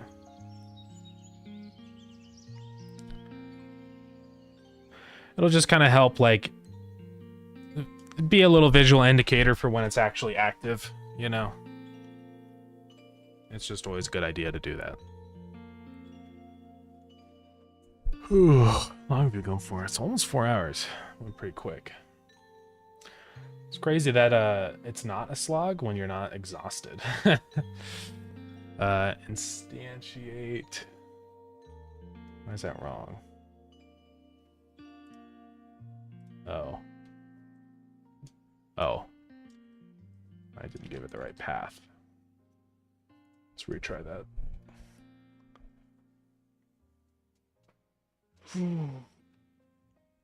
Oh, man.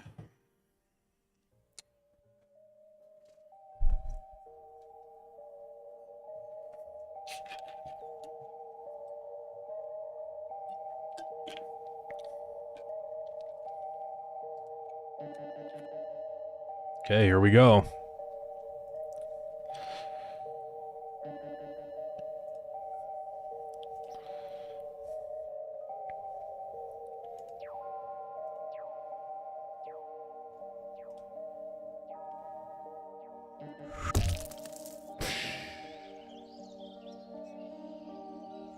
We need moongrass. So I'm just gonna do it to 1. So doing it to 1, you can see the heart particles. And then if I do it to 2, they should both stop and create a baby. Yeah. Alright. It is basically just stealing the breeding mechanics from Minecraft, but sometimes with these things, it's you want to do things that are iconic. I feel like that's a pretty iconic way of doing it. I'll probably put some more particles in for when it actually happens or something. Like when they get close to each other and the magic happens, but you get the idea.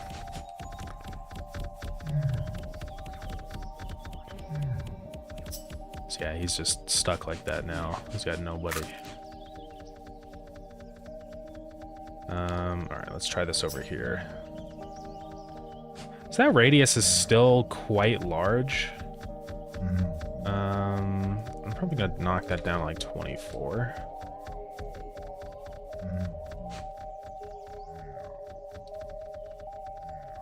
Yeah, I have an egg. What am I doing?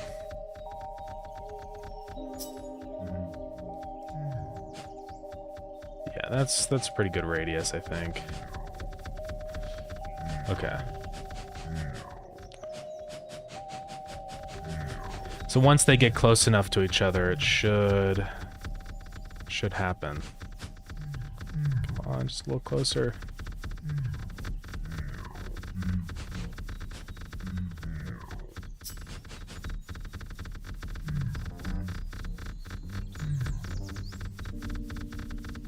That is not right. I don't know why it's not working. Because it should be. Oh no, he's hungry. Should be working. I'm not sure why it's not now. Oh boy. Shape radius is 128, which is pretty massive. So it should work. Add child.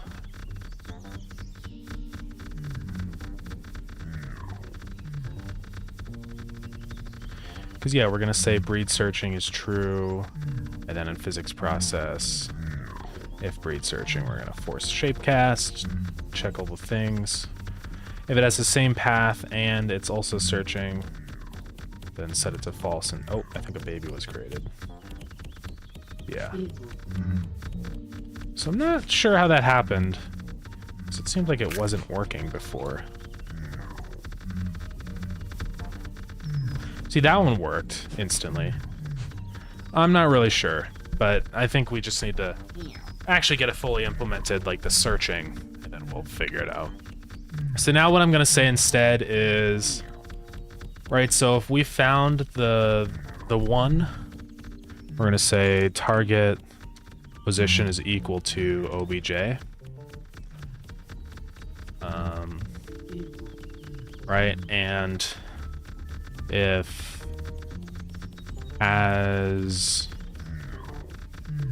it's reached the target, then go ahead and say the stuff, right?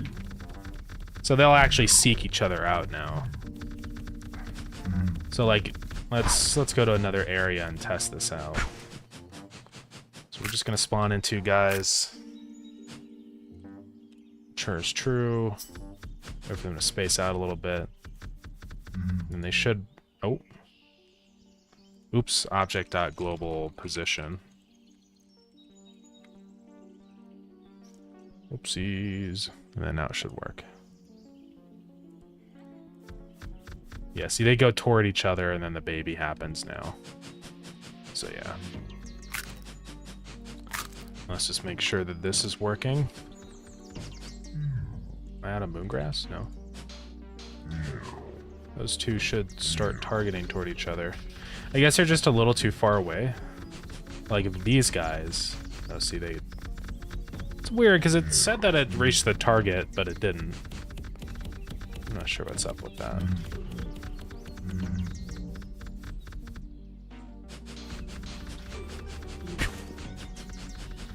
We'll have to figure some stuff out here. Those 2 work.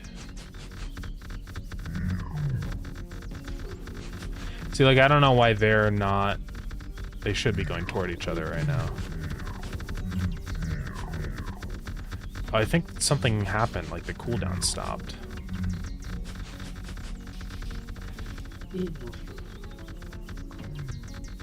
I do have to check that, so,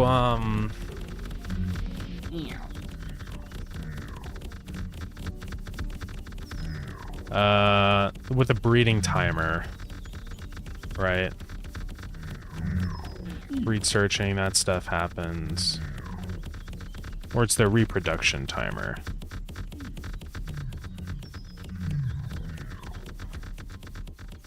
Because it starts as timer. It just says reproduction is ready again, so I don't think that's the issue. But in that one, I should probably also say breed searching is false. Just so that there's like a cooldown for when these guys actually stop searching. And that one is false.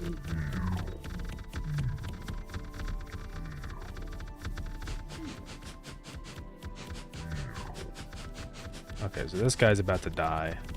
Not if I can do anything about it. Oh, he's not ready to mate. Okay, you're all dead. Alright, now that that's kind of working, I want to just load up a new save really quick and test some stuff out. Let's not do such a big map. Let's just do like a normal size map.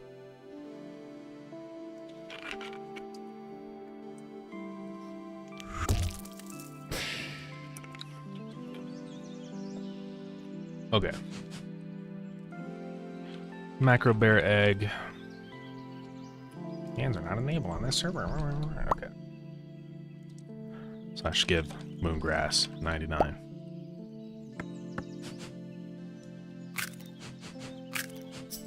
Alright. / mature true. And then we're gonna breed these 2 goobers. So, is it just that they're too far away? I mean, I guess it is. What is 128 in terms of tiles? That's 1, 2, 3, 4, 16, 32, 64, 5, 6, 7, 8. That's the radius. So I guess it's not really that big of a radius. We should probably increase this radius quite a bit.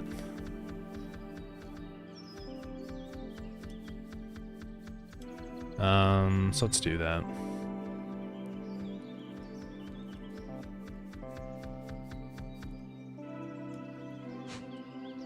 And let's just restart. Open up a new save.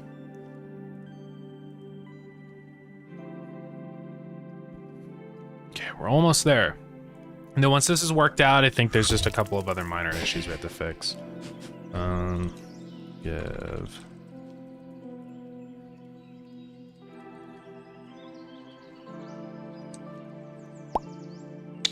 land.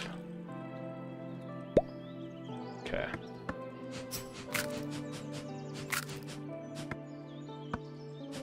Oh, yeah, how far away do they follow the player also? Okay, I did set a radius on that because before it was ridiculous.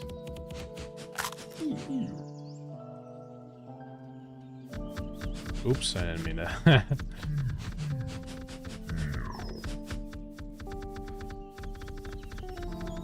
Oh, what? See, sometimes it's weird because they were already like searching for a target. And so they just like immediately do it.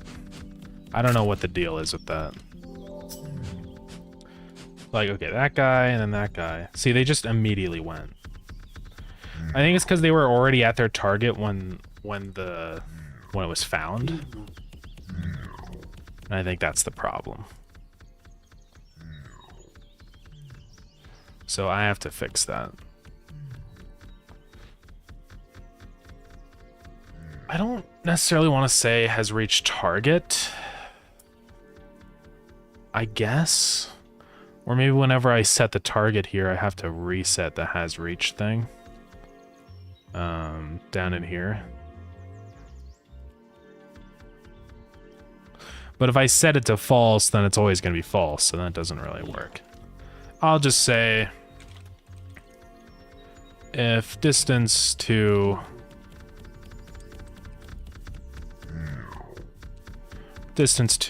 obj dot global position was less than 4, let's say.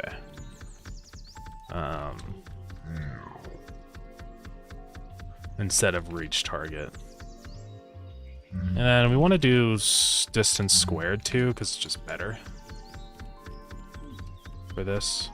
Less than 4 times 4. Okay. So that should be better now. Let's try it out. And then if I feed these guys, they are not finding each other.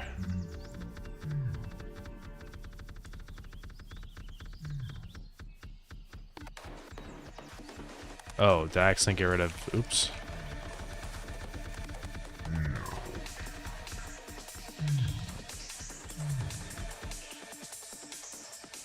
What now? Oh, target pause. Okay. This should be good to go now. So they're gonna walk into each other. They're a little broken, but let's create a new batch. Oh. Epic. Now it's all broken. Okay. That's what happens when you do this stuff in the middle of while the project's open. Sometimes it's something with like addresses of the variables where it just forgets which one is which, and then now you're applying values to different variables that aren't supposed to be set. It's weird. But yeah, we'll fix it. Okay, let's continue. Let's do a new game.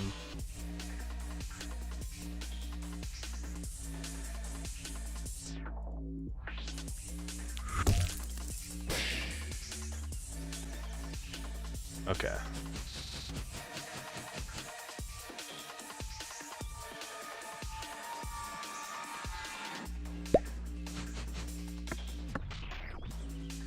There's a name, right? Yeah.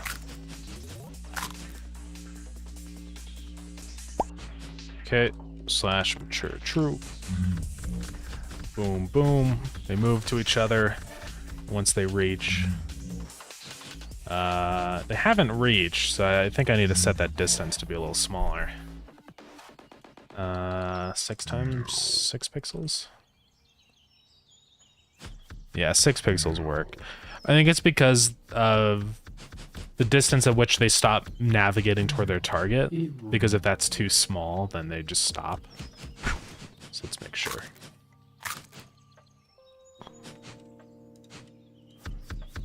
Okay. Yeah, we're good.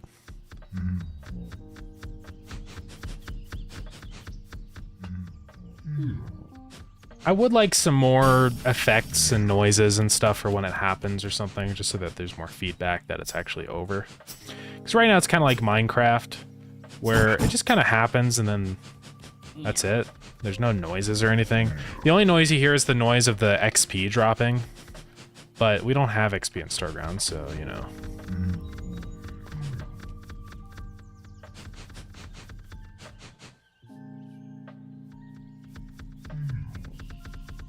So, let's see. Okay, so I think this is working how I want, yeah. It's a little quirky when the thing's on top, but it's okay. I should probably also make it so they can't breed when they're hungry. So I'm probably going to also do that. So let's go to macro bear.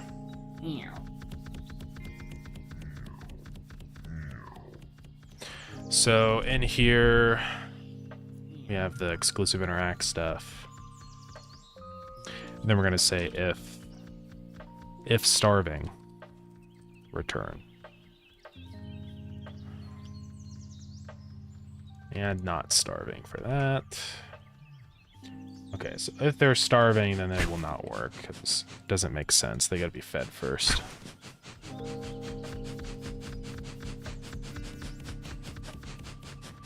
And it kind of gives a good reason to actually keep them fed, because you can't just, as they're kind of dying, you breathe them for the last microsecond or whatever, and then you, it's kind of cheaty, so.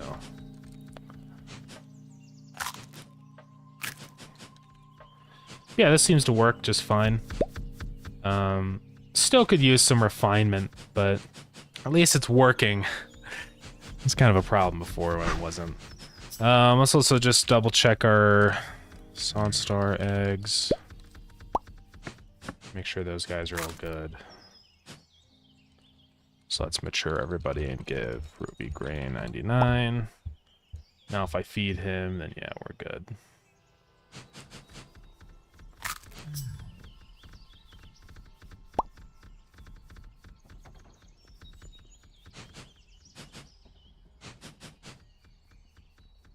All right. I think we're good to go. Maybe just one little sound is all we really need right now. Just a little ding or something, right? So it's kind of like we can actually tell when it's happened. I think it would just kind of be a good idea. Or we could find a good ding in here. All right, this is gonna be loud, so I'm gonna turn down the desktop volume. We can make our own ding, actually. I've got a glass bottle.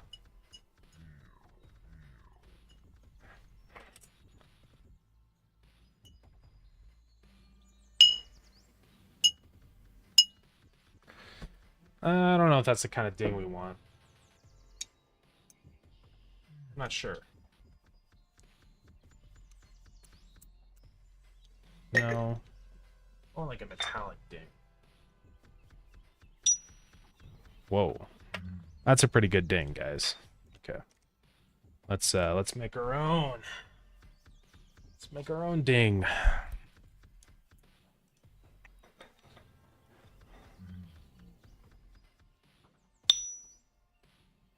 Or we do like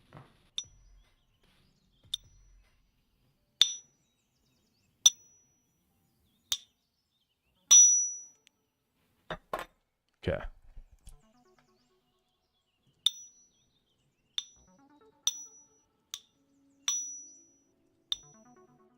It is very resonant, though. It's not that musical, it's just kind of more metallic than anything. Because I just want the ding, just the ding. I mean, we could just open up FL Studio and find, you know, something. Yeah. We'll figure it out. Let's get a little ding here. What? I forget when VST has a ding. Labs probably has something.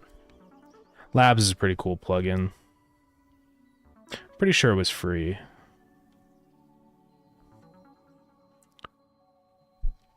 I can turn desktop audio back up now.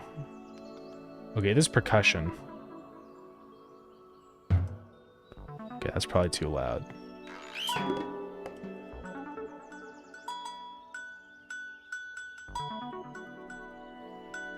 That ding. What note is that? I don't know. We'll figure it out in the piano roll.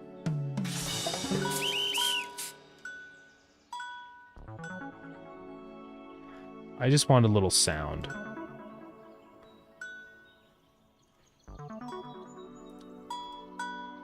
Could do both at the same time.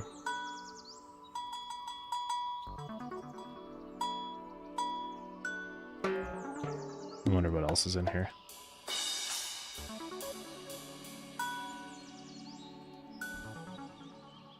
No.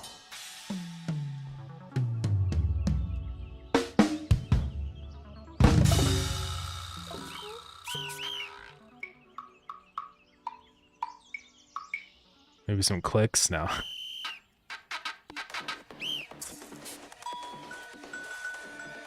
That's really all we need. It's just a little ding, you know?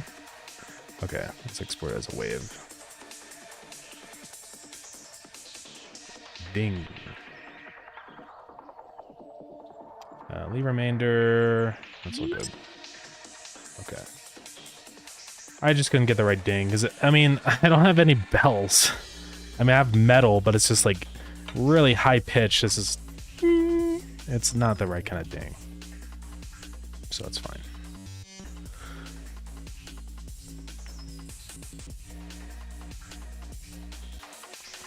So let's grab our sound effects. Grab our ding. I hope there wasn't already a sound called ding in here. No, there's build ding.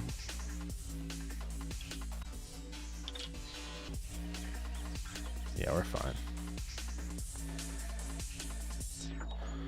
Okay, so final thing here. Let's go to the animal. Then after this, we'll probably end stream.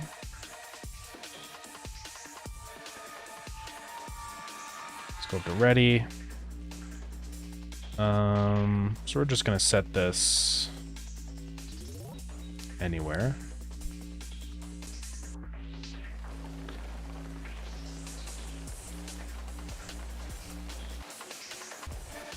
I could just spawn in this scene, and that would work too. Instead of instantiating it with the node, probably do that. Let's just create a new scene. It's a type of audio player 2D, and call it ding sound. So hey, thank you for the follow. I appreciate it. Then we'll go modify this to be what we want. Go 256, sound effect world. And let's get our ding noise, and then it'll go ding for when it's done. Okay. And then let's add a stupid little script here. And we're just gonna say finished. Cue free. Okay. And back into our animals. So when the breeding is over, might actually make an RPC function for this. Because one problem in here is that down in here, what is it? Interact thing. This will only happen for the server. So I'm actually going to create an RPC. So /RPC call local. This is going to be function reading effects.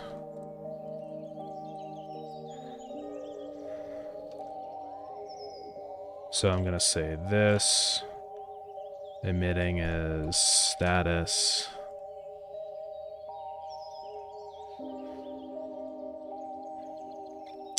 That's actually not really what I want. Well, it is, though. Yeah, it's tricky. Then I'll have another thing in here that's noise, so by default that'll be false. But then, if noise, Then go ahead and say load.instantiate player.global position is equal to global position.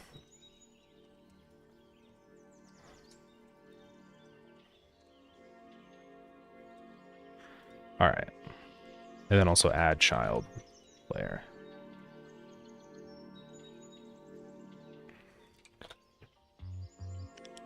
And it should be auto start, I think. Say autoplay. All right. So now in here, instead of doing this stuff, it has to be RPCs, otherwise it's not going to work, right?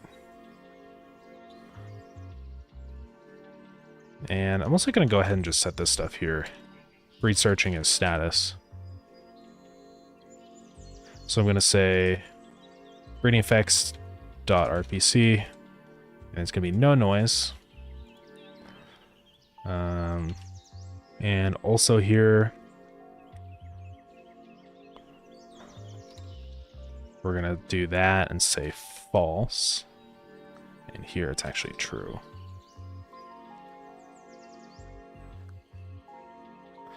Okay, then finally, for when they actually do the deed, down here, we're gonna say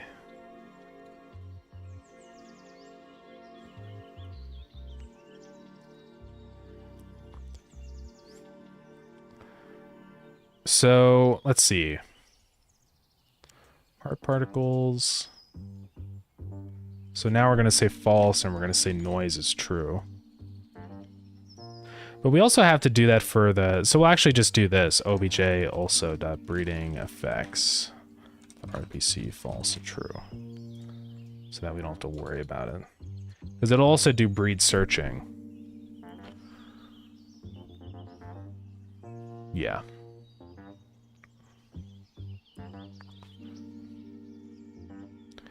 And I'm gonna make this ding sound thing of a random pitch, so function ready, pitch scales equal to randf range 0.75 to 1.25. Okay. We should be ready to go, guys. And hopefully all these effects will work on multiplayer. That is going to be a whole thing I'm going to have to test. But, I mean, it should work better than it used to, at least, so... I'm going to say... add heart particles to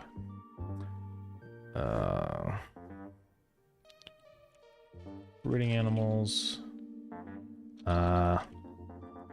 indicator or what items are required to breed an animal.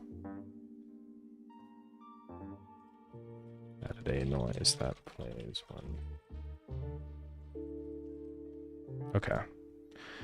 So let's just go there. And also I'm actually going to run this for the... So right here, I'm going to say breeding effects false and true also for the other guys. Hopefully that should work.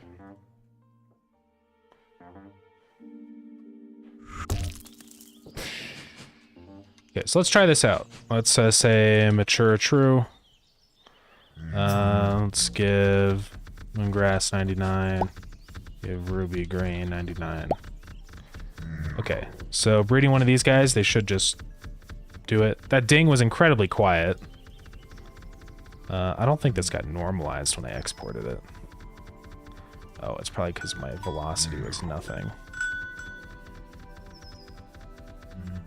Can I also normalize on export? I don't know how that works with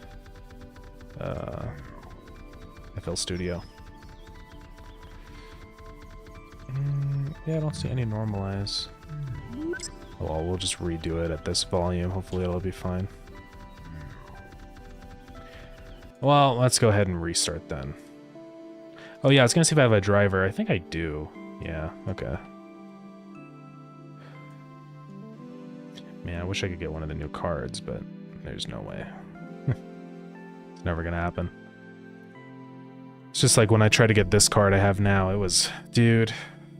stupid that it's practically impossible to get graphics cards these days. Even the older ones are like nearly $2,000, which is insane.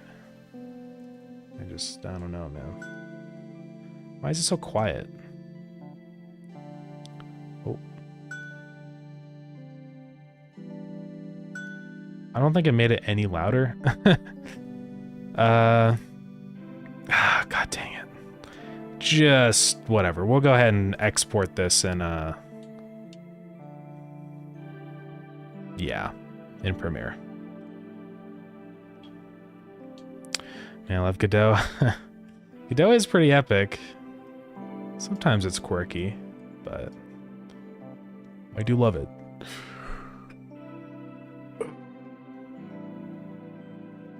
Oh, man. I know, unless it's not, yeah. But most of the time, it does a good job. I'm really excited for the next update, because it's focused on editor stability, which is great. When a node just breaks your whole tree. Yeah, sometimes some funnies like that does tend to happen, but you know, luckily that's a rarity. I have had some really frustrating incidents with Godot, specifically with exporting variables for the player. Sometimes it would just decide one day I'm gonna delete everything that I put in there. It's so fun. It's really annoying, but it doesn't really do that very often, so. Okay, I'm sorry that was so loud. I forgot to turn down my volume. It's okay. It won't happen again. Path duty is a crazy bug where if you drag it in, it'll break the tree and won't let you drag more nodes in or delete them. That sucks. Yeah. Yeah, that's kind of stupid. There are some unfortunate things like that, but you know, I've had way fewer issues with the Godot than I have with anything else. I had a lot of issues with GameMaker, so reloading will fix it. Okay, well, that's good at least. I haven't had much data loss with Godot. I used to lose stuff in GameMaker all the freaking time. It was really annoying. But, yeah. It's not too bad here, though.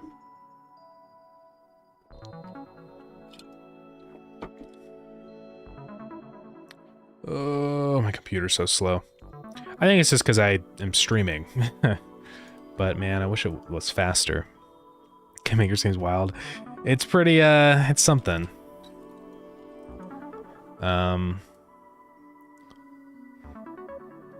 It's like pure lambda programming. Yeah. Man.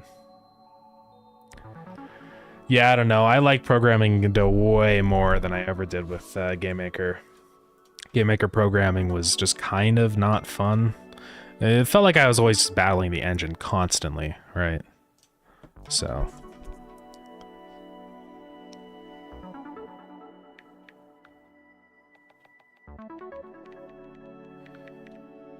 Okay, let's hurry and get this in. I'll delete the old ding, because it's stupid. Yeah, delete it. Sometimes you gotta save for things that import. That's one thing I wish Godot was a little bit better about, is like, import stuff taking a million years. Sorry, that was really loud still. Let's set it to like -5 or something. I don't want the ding to be that loud, but I like it when it's normalized so I can control the volume easy. All right, let's hurry up and try this out. I wish FL had an option to normalize on export. I bet the new one does. I still have the old stinky one. I don't know. Maybe one of these days I'll get the new one. Okay, quickly, let's test this out. Yeah, it probably would be good to have some particle or something, I don't know. I think what would be good is like a dust cloud, you know, for when they're next to each other. Just so that there's a little more like feedback on what's going on. Should continue being single player? It is, yeah. Or do you mean continue should be in the single player menu? I just have it as the last thing that you loaded, whether it's multiplayer or single player, just so that's fast to load, right? So yeah. Okay, let's give grass 99. All right. And then also let's say mature, true, and give ruby green 99. All right, watch this.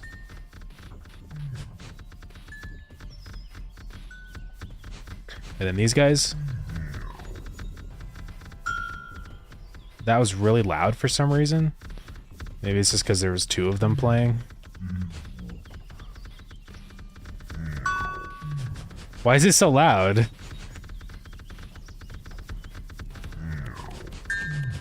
Is it because I was closer? I mean, maybe. Oh yeah, those ones are inaudible. Okay, so I need to increase the distance and then also lower the volume like quite a bit. Yeah, it's not like super loud on stream, but for me it's like, yeah, it's kind of loud. That's a good volume.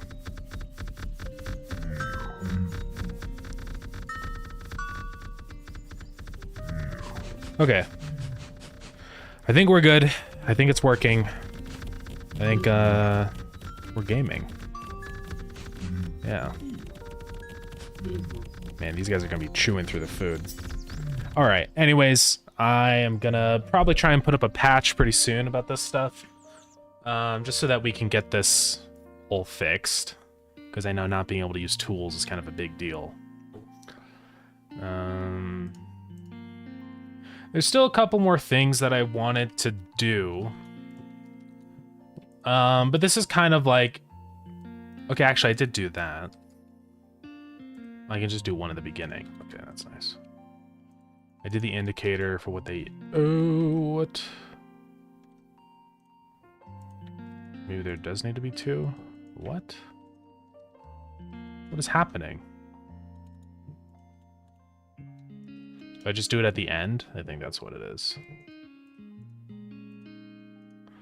I know the fishing rod with No, it's not. I don't know what's happening. I think the fishing rod with multiplayer is still a little broken. I will look into that. Which the research command can learn. Oh, I could add that, yeah. Unresearch command. I can just add an option for the research command to undo it if you want, yeah. Yeah, we can do that. All right. But yeah, I believe that's going to be it for today's stream. Thank you, everybody, for coming in. Thank you for the raid, Sedlix. And yeah. Yeah, hopefully this stuff should help with the animal stuff and fixing the weird equipment things. There's still more that I want to do, but right now the focus is just kind of quick patches because I have to hurry because the sale's ongoing and I don't want people to leave negative reviews because that would suck. So yeah. All right, but yeah, we should be good to go.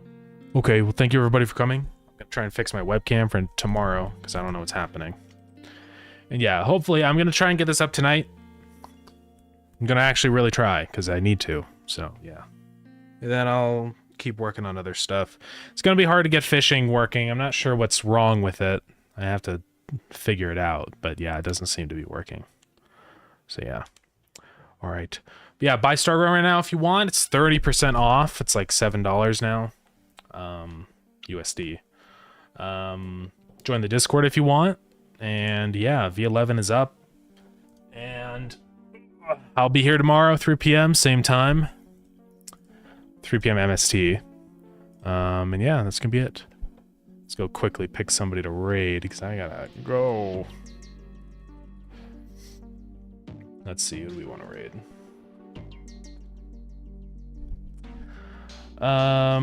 What about...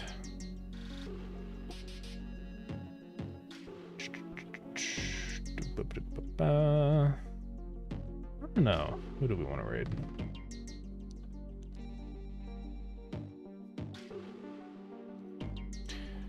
This person. I don't remember who this person is. We got Quellis. Doing 3D stuff. Hypnotic. Sure, let's rate Hypnotic games. Alright. I'm gonna queue that up. Raid messages, big boy raid. Sure. Alright. Thank you everybody for coming. Again, I already said, but thank you again. And yeah, I'll be here tomorrow. Probably working on more bugs, but maybe getting started on the next regular update. Not major yet. Alright. Bye gamers, and let me know if you have any issues on Discord or on the Steam forums. Because I need to find them. So yeah. Anyways, bye bye.